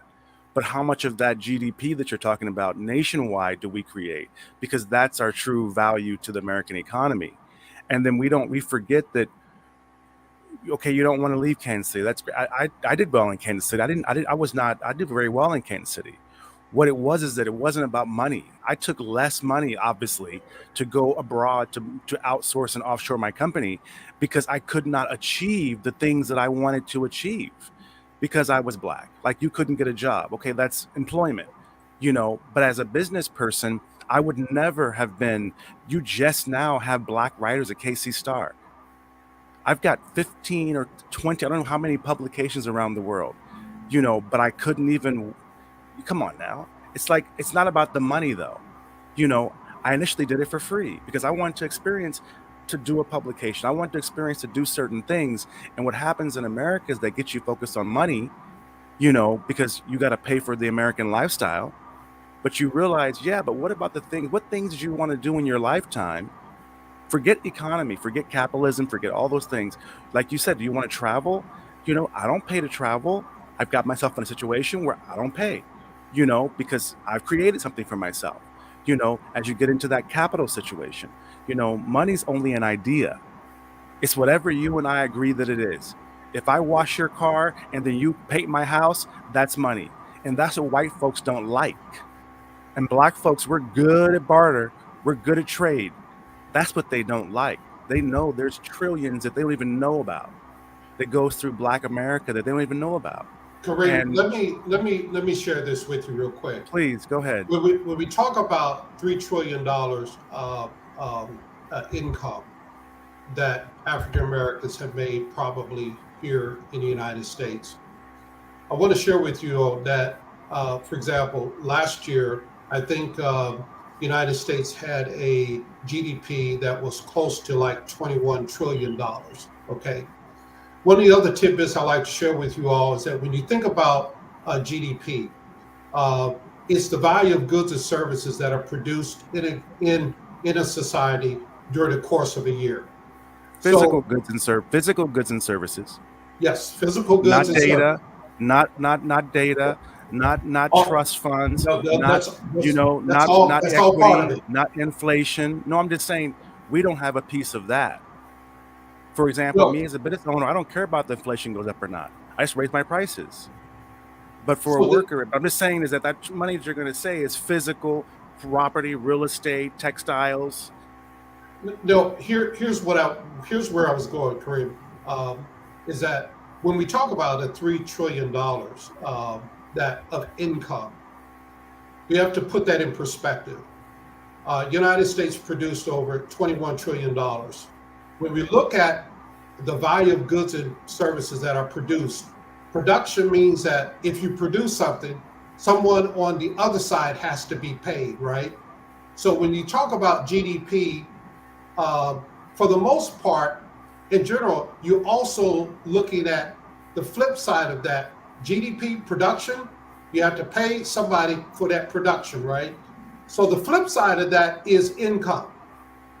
So when we say that we have a $3 trillion income as African Americans, when you compare that to 21 something trillion dollars that this economy produced, that's a small slither in comparison to what others have as far as the income that in general other groups have made. So when we and that's a lot of money, $3 trillion. But what I'm saying, I'm trying to put that in perspective, is that when you look at that over time, where there's only a small portion that certain groups are earning relative to others, that amounts to an eternity of advantages of one group as opposed to another. So I just wanted to kind of share that with you all to put that. You mean by group, you mean black folks or white folk? What's group? Okay, I'm really trying to be race neutral, because no, we all brothers on this show, yeah, brother. I understand talking about us. I understand it. So when you talk about income, $3 trillion for black income, okay, when you look at $21 trillion that is made in the economy, you take 21 trillion approximately minus 3 trillion, that means that $18 trillion have been made by somebody other than us. But you also understand too that now there's like 35 trillion online too that didn't exist 30 years ago. But what I'm saying, I'm telling you why. For example, people that sell books are hard. I'm just saying is that when you take into consideration, your number, and we're also losing on the new economy. It diminishes our value even more. When we tally up, when economists tally up what GDP is, all of that is inclusive. In other words, what you're referring to as 35 trillion is not what is actually counted as GDP. But what I'm saying is that you said we're talking about international laws and global and things like that. So what I'm saying is you're right 100%. But we don't make microwaves and eyelashes and weaves either. So that's someone else's GDP. We're just the consumers. Yes. So there's a whole nother economy. You're right. America doesn't make much of anything. So that money is actually very low internationally. We buy everything. We consume everything. And it's because we can make money on more than GDP now. If someone buys the Chinese eyelashes, puts them on her Etsy, and she sells them, that's not GDP. But she made money. And that's where we're really good at as a black community. That's what I'm saying. We're very good at working with international people in the markets, Mexicans, Chinese, the Koreans down the way. We black folks, we cool with everybody and doing business. Because that GDP, what the issue in America, why the white folks are complaining is because they're saying, these niggas ain't made no money. They don't have anything. We've taken everything from them. They're only 12%. They're only a slither of the GDP. How is it he got a Benz? How is it they're getting free? How is it that they got more passports than we do? I don't mean all whites. I mean the average whites that are the ones, the Trumpers that are complaining. That's the whole issue in America right now. It's because they don't know, and we know that we got side hustles. Brother, you selling insurance. Brother, you got a gym, right? I'm over here in the Philippines, rocking, representing Kansas City. They don't have, remember, white people, this is the mistake that they made. You're right. You got the good jobs. You got the tenure. There's no racism. You're in corporate America. We're begging for DEI. I don't believe in DEI either. But what's happening is because they had those cushy ass jobs and they got this false insecurity, they never learned how to hustle. They never learned how to market and do business. So what's happening is they're now competing globally for everybody with DEI. Now they can't just get a job at the office anymore. They got to compete. And now so many of them have fallen off the box. But the GDP, we may not make a lot of GDP and it may be a slither, but when it comes to international stuff, black folks, think about it. We driving Mercedes, we ain't driving Fords. I mean, we're a global. Our hip hop is global. Nike is selling hip hop gear with a nigga's face on the front of the jersey in every country in the world. I really gotta jump in now. Kareem, are you insinuating that a Benz and a nigga wearing Nike or singing hip hop is actually much more? I mean, is any different than a minstrel show? Because No, that's what all I I'm hear. saying is, at the end of That's the day, all when I it hear comes is a down to it, nigga. Is a that nigga let is me an rephrase entertainer, it. no matter if he's in Black folks, when America it comes to or if he's black in folks, China. He's still a when it nigga comes to black entertaining me folks consuming and spending our money, on we don't entertainment only from buy niggas. from them. On We don't own a entertainment car from company. niggas. Nigga, dance for me. That's all you good for, and I'll pay you. Nigga, dress up Okay, and sing for me. but okay, can I say it this way? We free, brother. We not slaves no more. I know now we White can folks been getting freely paid to sing and dance, and freely niggas say, got paid to hey, free and dance. hey, Now hey, all of a sudden we can. You right? We can I dance. got a We can better sing. We can song play for you. football. Don't But take what I'm that, saying nigga. is, I got a better song for you. But what I'm saying is I that can jump higher than that, nigga. what's wrong with that though? I don't understand what you're saying. What you're saying is now we're free to be niggas. No, we've always been the way that we are. They were the ones capitalizing off of us before. Now we're free, so now we're getting paid to do what we've always been doing. We always jumped higher. We always did better. We always sang better. We always played better instruments. Exactly. Now, that's why they took slaves. They didn't take slaves because you were idiots. And mind you, we're the only ones who survived. Indians died. Asians died. The Jews, they got free, thank God. We were the only ones that we still a bug in their ear. So all I'm saying is that now we can get paid for doing what we're really good at anyway. Guess who's next to die? I'm sorry? Indians died. Asians died. Guess who's next to die? Niggas. No, we are strong. Yes, we proved it, and because we're resilient. And no matter how much we consume, no matter how long we dance and sing, we own nothing. They can turn the food off at any day. But they can say, you know what, we don't want your minstrel show, nigga. But what I'm saying to you is that, can you flip that statement around, brother? Kareem, no matter how much you come for us, no matter how much you disrespect us, no matter how much you put blocks in our way, Black Americans specifically, let me change that word nigga because I don't want you to use it against me. Black Americans, not Africans, not Aborigines, why not don't you Asians, want me to use that word against you? Because I don't want it to be I don't want it to distract from what I'm saying. Why now? What I'm saying is when I say niggas, I mean Black American. Remember, no one else in the world is called niggas. Why now? Why now is it a distraction? Because I'm trying to differentiate that we as Black American niggas are the only ones who achieved what we have achieved. No other blacks. Asia has blacks that they in the mountains. The Aborigines, the Australians, and white folks in Australia, there's black folks. None of them can dance and sing. Okay, so what is that? What is that? Is that a compliment or is that an insult? No, we're only talking about American niggas. We're the most talented niggas on earth. So Asian now, niggas don't dance. Okay, first of all, everybody dances and sings. Everybody likes fried chicken and watermelon. None of those things that white folks make. Not as good as us. What I'm saying is that, but all of those things, when you travel, you realize those are all our assets. Exactly. Hey, nigga, dance for us. They're only a minstrel show in the United States and the UK. That's it. When you leave the world, you think that a Filipina can sing on a yacht cruise ship better than a black girl? Hey, Who do you Kareem, think will make more money? Hey, Kareem, you know what? I wanted to say one thing I appreciate about some of the things you've shared with us is that I hear positivism with you. I hear that you think in a realm of possibility and being able to share that. I think that is something that's very important for us on many different levels. The thing that I would just say that we need to couple that positivism along with a sense of reality, okay? And that reality doesn't necessarily have to curtail our positivism, okay?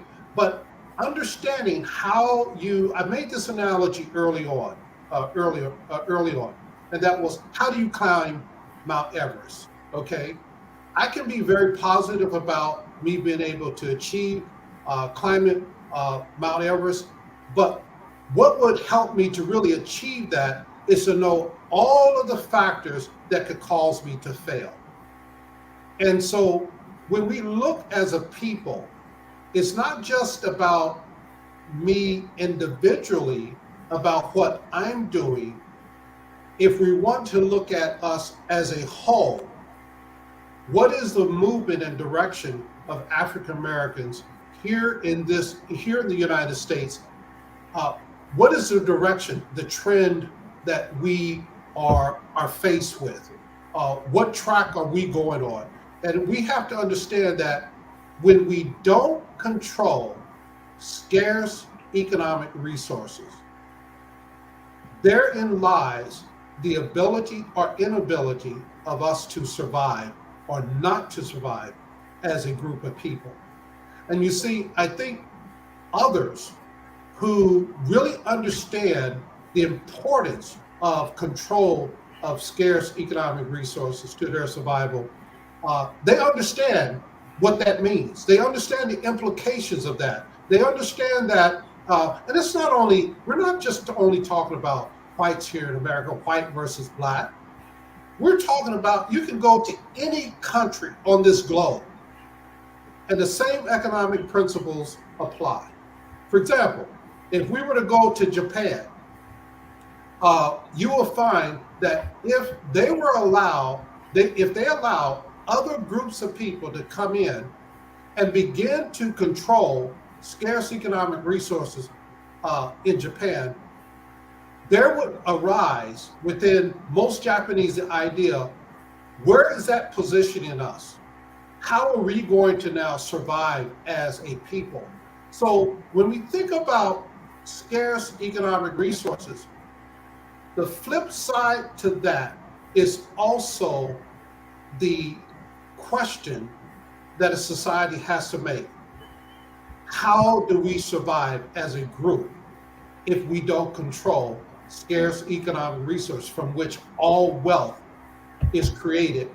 And from that, we are able to survive into the future. And that's why they have those organizations that Andrew listed. The United Nations, the United this, the world this. They're only world when they unite, and of course there are other persons that they've united against, which is the purpose of uniting, but it's to protect those scarce resources. Yes, and Andrew, I appreciate. But you guys, one thing that I got a caveat to one thing that I think that we're missing with my positiveness. America was built on Black Americans, which they used to call niggas, right? As the resource. We were the resource. Yes. That's how we built everything. Now their resources are free. And now we charge to dance, to pick cotton, to cook for you, to drive your ass, to play basketball for you, to sing for you, to fuck you. We charge for all that shit now. And now we are the top Black market on earth. GDP, income. I'm a member of APEC. But we don't realize it because that's the media propaganda. It's the same thing in this US. When I was in Kansas City, they blocked stories. They blocked things. They didn't want Black folks to know. It's not just about education. We were the resource. Imagine how much money they made off slaves. We didn't all pick cotton. Chris Brown would have been a slave. Beyonce would have been a slave. Remember, Josephine Baker, all of them, they were slaves. They were only free when they sang in Europe or in California or Chicago, that kind of shit. So what I think that we as Black people forget their numbers, brother. I went to the U.S. Air Force as an accountant. I love numbers. I love economy. But we miss as Black Americans. Only us, okay? We were the resource. We are, so we're different than when Mexicans or Asians or anyone. When we go around the world, yes, we could do anything, but we don't have to go around the world. Because and the whole thing I'm pushing about Black folks in America is that if you're making less than $55,000 in the USA, you need to get a damn passport. For real. There is no reason for a Black American, unless you cracked out, disabled, something like that, and you need the government. or you need to stay with your mommy and your family or things like that. But if you're not making 40, 55,000 a year, I don't care where you live in America. You need to get a damn passport. You could teach anywhere. We were the resource. And we have skills and talents that America has beaten us down to think it's jiving. We are the best at dance. They just used to go to Africa, see your black ass dancing in the jungle, grab you, and bring you back home to dance for him. Look at the history. They can just take people to work in the fields. That's their lie. They took everybody. If you knew something, if you were chief, a prince, they didn't give a damn. They took you and brought you here, and all those dark stories enslaved, that's very true, 95% true. But there's also poets, writers, all those people were taken from Africa. So now that we're free, the economy they don't tell you about is that we were the asset. So all that jiving, all that shucking, and whatever you want to play in basketball, whatever you want to say, that's a criticism only to them. I know billionaires that would die to have a black player from college. They own 3-4 teams in their country. Die. But we black kids that are in college in America don't even realize, okay, you don't make the NBA, but you ain't got to go get a job. They didn't tell you they're hiring in Mexico. They hiring in, you can play for their team. You could be a professor at their school and train their players because you're Black American, right? But they don't tell you that. They let you go get a job at McDonald's or some other place and not live your passion because you couldn't be in their NBA. The beautiful thing about what you're saying, Kareem, it's all true. I agree with you. I promise you I do. I promise you I do. And I'm not saying this just to be facetious or whatever those words are. I promise you, I agree with what you're saying. There's a whole world out there that we are afraid of. And that we created, brother, we molded it. Everybody knows Tech 9 in Kansas City. There is no country I've been to that does not know that brother Tech 9. That is a beautiful thing. And they see him on my Facebook page. They like, you know Tech 9? I'm like, yeah, I know that brother. We used to hang out on the plaza and drink margaritas. Everybody knows Tech 9. What I'm saying the only thing that I'm saying is after the dancing is done, they charge us for rent. They charge us for water. They charge us for gas. They charge us for electricity. They take all that nigga's money back. That's why he got to keep dancing for survival. Now, one thing I would throw in there with what you're saying is when we talk about the skills and us being the resources during slavery, and correct me if I'm wrong, of course, there was the entertainment sector. There were the intellectuals, the poets, the educators, etc. But what made America the money, from my viewpoint, and I could be wrong, was King Cotton and physical labor, and we ran the farms. We ran the farms. We tilled the gardens. We did the physical labor. We understood the trades that are now lost, and so now we see a big push to say, hey, don't spend all this money on college. Go and get a trade, something that's evergreen that you'll always be able to do. Well, now that we've formed a society that says your biggest talent and your biggest asset as a Black American is that all over the world, we love your music, we love your dance, we love your singing, we love all of those things.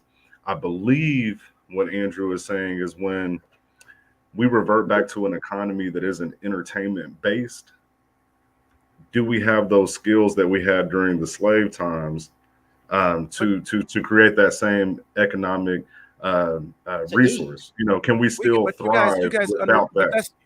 You guys, and that was Andrew. I was paraphrasing from Andrew. So am I correct with what in my assumption of what you meant? Am I correct or am I off? You know what?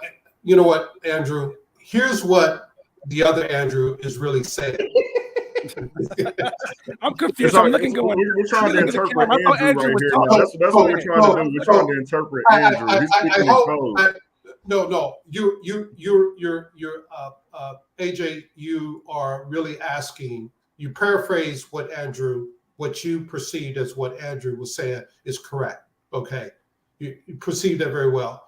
I'm just going to make it very plain. What I think AB is saying is that after it's all said and done, okay, where are we at? Are we better off. We are number 16 right now in the Wait. global economy as Black America right We are now. not a we. Listen, No, what AB is really saying. We just got woke last week. Black Lives Matter just happened in our generation. The 15 and younger year old Black kids, and anybody for that matter, but Black kids are not gonna. No, we are killing it. The problem is we don't know it because we're comparing ourselves to what the white dude got. No, Not the Asian, not the Mexican, not the poor white person, not the global economy. We're comparing ourselves to the white dude. What does he got? And let me tell you another cabinet story too. No, brother, Black makeup artists, Black hairstylists, Black retailers, Black fashion designers. It's not just shucking and drive entertainment. We rock in every single industry except tech, except data, except the STEM type things, maybe. Except The new food world. production. The new world. But Except that's food where production. I'm saying we need to leapfrog in that because we could kill it. You mean to tell me I can do this and I can sell 25 more pairs of shoes than I did last week because I know social media, I know SEO, I know we could rock it, but Kareem, you know, I would say I just think everything you're sharing with us, I think all of us would agree. I do. I think the central question is not those things that you are elucidating very well to us today. I think it's obvious that those things are true. I think the central question really is, what, in the light of what I just shared with you all, as far as economic resource, what do we really own? Do we own ourselves, brother? We own ourselves. Do you know why is Facebook big and making much of money? What do they own? Data. Data of who? Black people, poor people, white people. Data. We own ourselves now. Before, the issue in America was we did not own ourselves. Forget that we were slaves. Forget that part. Kareem, they owned us. So if we made any money, hence in the field, off the field, singing, jiving, whatever, driving a car for my Aunt Jemima, whatever the hell, we pancakes, fried chicken, parties. They made the money. We didn't have no money. They owned us. And what American economy fools Black people, only in America now, it's not the same everywhere else because there's no rate, it's different. But for us, our biggest asset is now we own us. If I want to go to the Philippines and make money, I don't owe them nothing. I own my money. That wasn't a thing for Black Americans 50, 75 years ago. Kareem, let me try to break this down to you real quick. Okay. After the Emancipation Proclamation, when we were free as a people, during that same time, America was going through the Industrial Revolution. Okay, we had the beginning of the Industrial Revolution that put trains on tracks, that put factories up, that put the modes of production that people were able to make goods, products like steel, automobiles, factories, all of those things that went into catapulting America to one of the most powerful industrial societies on this globe. Well, here's what's interesting. While Rockefeller was drilling for oil, while Andrew Carnegie was mining for iron ore to put into U.S. steel, okay, we're talking about economic resources, access to scarce economic resources. When all the Industrial Revolution was going on, we could not participate in the ownership or the control or access to any of those things that made that owed money, those people in the 1800s, 19th century, okay, that were wealthy, the Rockefellers, the Andrew Carnegies, the Rothschilds, all of those people, the Mellons, all of these different types of people that controlled scarce resources. We didn't have that ability to do that. And so when we look at where we are today, okay, and what AB is really saying is after we've done all of that, Kareem, we still don't own nothing. Really, we don't I'm not own disagreeing with you. But I'm saying to you is that we don't own the critical resources that enable you to control your future survival and destiny. So this is also what I'm saying. This is also what I'm saying. Do you see that elevating men emblem, that triangle up there? So that triangle, some people actually associate that with Maslow's hierarchy. And what I'm hearing you, Kareem, say is that self-actualization, where people are actually, hey, I'm here. This is my world. They have self-actualized. That's the very top of the pyramid. Some of the rest of them, and I'm not talking about other people, I'm talking about some of the rest of that person themselves who has self-actualized, still has to deal with that platform, that foundation. And that foundation is food, air, and water. We don't own that. The other thing is safety and security. We don't own that. And the other things are love and all that sort of stuff. We buy that. We buy everything else, but we own none of the foundation. So therefore, we are always on unstable ground because we do not have a foundation. We got the self. But brother, I agree with you about that. That is why I got my passport and I do business all over the world, because I realize in America, I don't own shit anyway. Oh, I got a house in Kansas City. No, I don't. If I miss a tax payment, that bitch is gone. So if eminent domain, you're right, 100%. We don't. And mind you, let me tell you this though. Let me tell you the flip side. We have become the number 16 economic, financial world power as Black American market globally. We beat France. We beat everybody else. And we don't even own anything.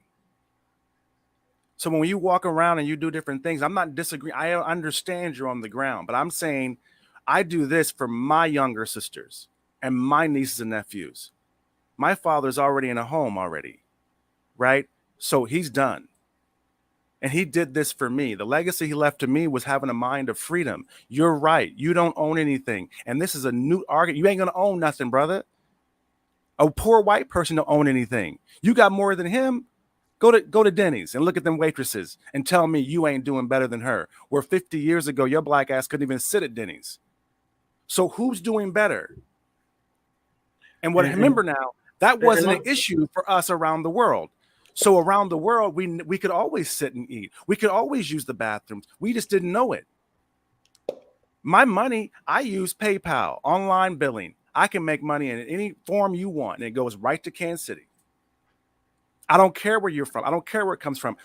So all I'm saying is that, yes, you're right. We would not. So why argue about it? We don't own the resources, but the biggest resource is the Black American market, who is now free. And that market specifically, we earn not what we make for the plantation. We earn about $4+ trillion every single year. And before, we used to earn nothing because we were slaves. So now if we earn $4 trillion, if you're a businessman, you at least going to make 50-50. That means we're at least 8, 10, 15 trillion for the American economy of that GDP you're talking about. That's our true power. So what do we do? So what I'm saying is, if you don't own, you have a house already, probably. Leave it to your kids so they don't need a damn house. Then they can think other stuff. I'm not worried about my home. My father left me that house. I had my own home for years. I paid. I had real estate property. But at the end of the day, I got his. And now I'm like, okay, cool. I don't need to do that. My mom is living in it now. You know what I see? What I see is right. What I see is what I see is the ability for us to be lulled to sleep. And so some of the things that we talk about, Black Wall Street, same thing. You know, you can become self-sufficient.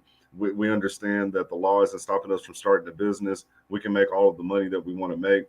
At the end of the day, the rug can be pulled from under us from a government standpoint. It can happen at any point. Like you said, taxes always exist. You never really Those were own not even anything. government, AL. Those were neighbors that were jealous of black folks and burned it down. The Right, government right, did right. nothing.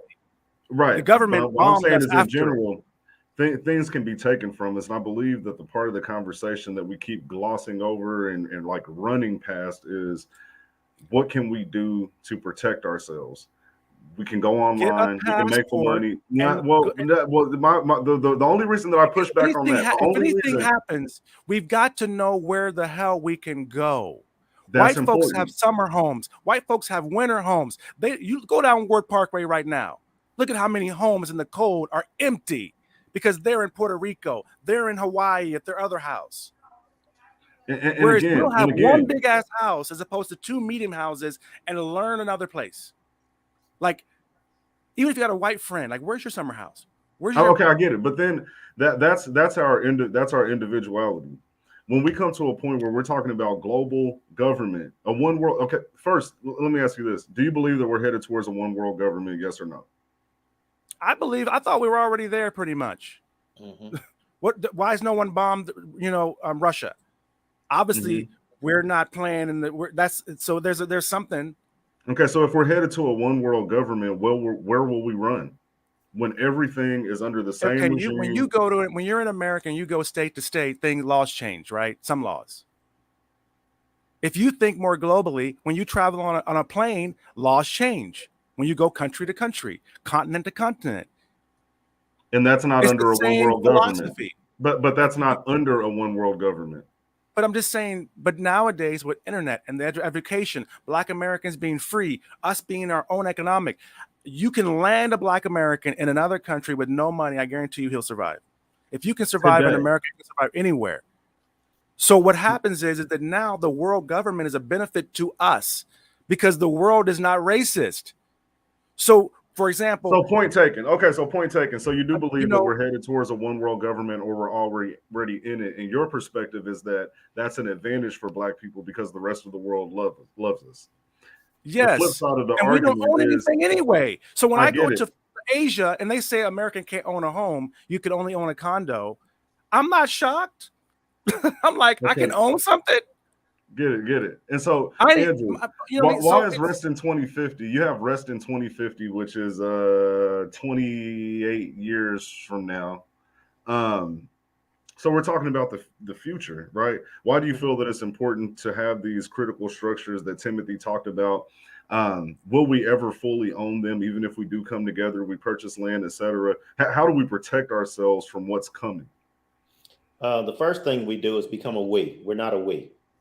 When I hear the talk about 3 trillion or 16 trillion of what goes through our hands, that's what it does. We are given $3 trillion. We're given $16 trillion. Whatever we're given, we give away in order to survive. So basically, we are just the go-between between the product and the producer and the person who actually reaps the reward. We are simply the consumer, the go-between. So what I'm saying is, if we don't consider something different, just like Kareem alluded to, and this is just my belief, Native Americans were placed on reservations, and now they are scarce, if not completely assimilated or whited out. Whomever else is gone. That 12% was once 14%. And the only reason that 14% is now 12% is because we simply recycle ourselves. But now that birth rate is down, so is that number going down. And so is since the love is now going up all around the world, we're also spreading our blood thinner and thinner, which census data now allows us to choose. Hey, I don't want to be that. I don't want to be that, especially if I can choose. So the numbers go even further down. So basically what I'm saying is eventually, and this is just my fear on the bottom realm of that hierarchy, is that, the history books, maybe 200 years from now, which are constantly being revised. Yeah, there may be some dancers and singers in there, but that'll be it. But So I think listen, that but- we're can I- past our time. Go. I'll let I'm you finish, sorry, man. guys, Yeah. but you guys, that's not the story of Black America around the world, brother. No matter data, no one knows we don't own anything. No one knows we don't have nothing. No one knows. All they know is everything they see, everything they love, everything that, including Barack Obama, everything is black. That's really how it looks from the other side of it. And so all I'm saying is that we've done really great. I think that right now we're doing better than we have ever done. We have a long way to go. But if you compare us to other black people, other minority people, we're second just to the whites. And if we take the whites out of the equation, I think that's what's going to unite us. And also to tell you this caveat too, out here, there is all we. If I see a black person walking down the street, I don't care if he's African, Puerto Rican, Cuban, we say what's up. We talk. We get together. There is a community outside. And in the States, we're doing great in America. We just don't realize that we're doing great. So let's focus on just keep doing what we're doing. So Don't you all worry say about them. what's up and how you do when passing. Do you all help each other eat? Yeah. Oh, yeah. I got You all here because protect each other. I got my opportunity because there was a black American, the first ever during Obama ambassador in the Philippines was black from New York City, Harry Thomas. That's how I got here. I got here because of the Dr. Youngblood and Attorney Youngblood, a black family from DC, one works in DC. Black folks helped me get here. No one in Kansas City was telling me, how to get my company outsourced. Black people over there. Do you all do business together so you all can eat? Of course we do. Okay. But what I'm saying is, brother, we don't need to do business with each other. Until COVID, I haven't had an American client in 10 years. A Kansas City company didn't have an American client as a black business person for 10 years. So I'm just saying is that it's one of those things where we don't all need to fight against what it's not. There's this huge world and we are big in it. And your grandkids, believe me, you'll be surprised. They're going to realize, wow, money is money. So if there's a global economy, like you're saying, or a global government, we benefit. No redlining. You don't even know what color I am if you buy my product online. All you know is Etsy, eyelashes, click, pay, boom. So when you, I think that's a good place for us to wrap up. We're over our time. Great points. Thank you. I appreciate it, everything. Hey, we appreciate you. Don't get off immediately. We want to do a quick wrap up after we get off of here. Exactly. Mr. Banks, did you have any final words or just closing thoughts? My final words and thoughts is that this has been a very good discussion this evening.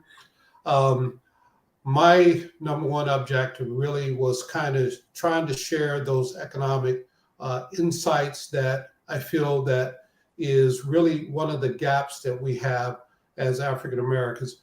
We really need to really understand what does it mean to live in a capitalist society.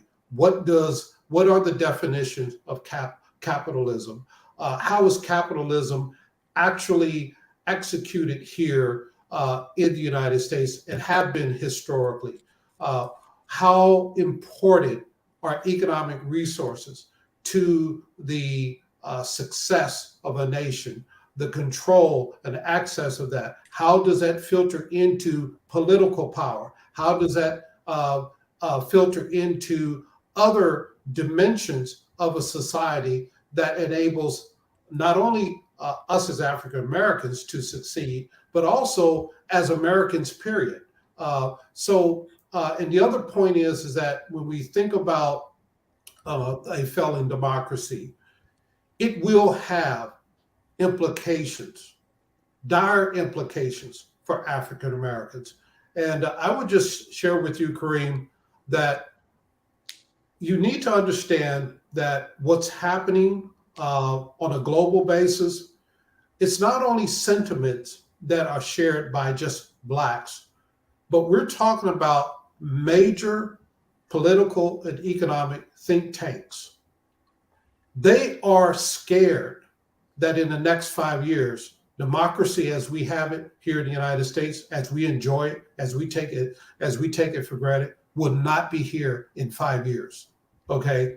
And so, and not only that, there is a trend on the world stage where there is a movement away from democracy.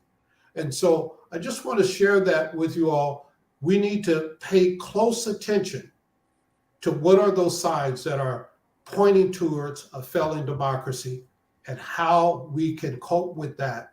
What is our strategy as African Americans? I love it. I love it. I actually got a text message here, and I think this is a good way to close the show. But a person said, I'm trying to understand how these political conversations connect to elevating men. And so, from my viewpoint, men like to have control, right? We want to be the leaders of our family. We want to lead in our communities. And when we have power in our households, but then when we step outside and the powers that be have created laws and different things that prevent us from being that, prevent us from having the control that we want over our community. That's where we have to step in. And so when it comes to elevating men, we talk about a lot of different things. We talk about religion, we talk about co-parenting, we talk about mental health, we talk about politics, and we cover all of those bases because at the end of the day, for us to have the control that we need to have over our families and our households to lead them in the right direction, we have to have our hand in each of those cylinders, right? And so, hey, I appreciate all of you guys coming on. Kareem, great points. Love your optimism. Timothy, love the facts, love the statistics. I definitely want to invite both of you back on. And so for those of you that are watching, and AB, of course, I always appreciate you, you know that.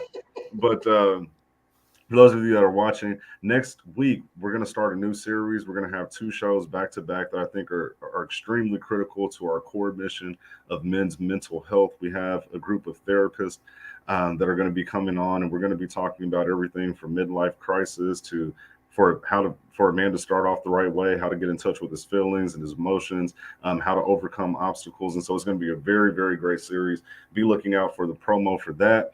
Outside of that, as always, we appreciate you tuning in. We appreciate the support, the likes, the hearts, the comments. Make sure that you share this with your network. And in your free time, take a minute, go over to YouTube and type in Elevating Men. We'd like for you to subscribe and catch up, go through all of our archives and see some of the conversations we have. I'm sure that you will enjoy.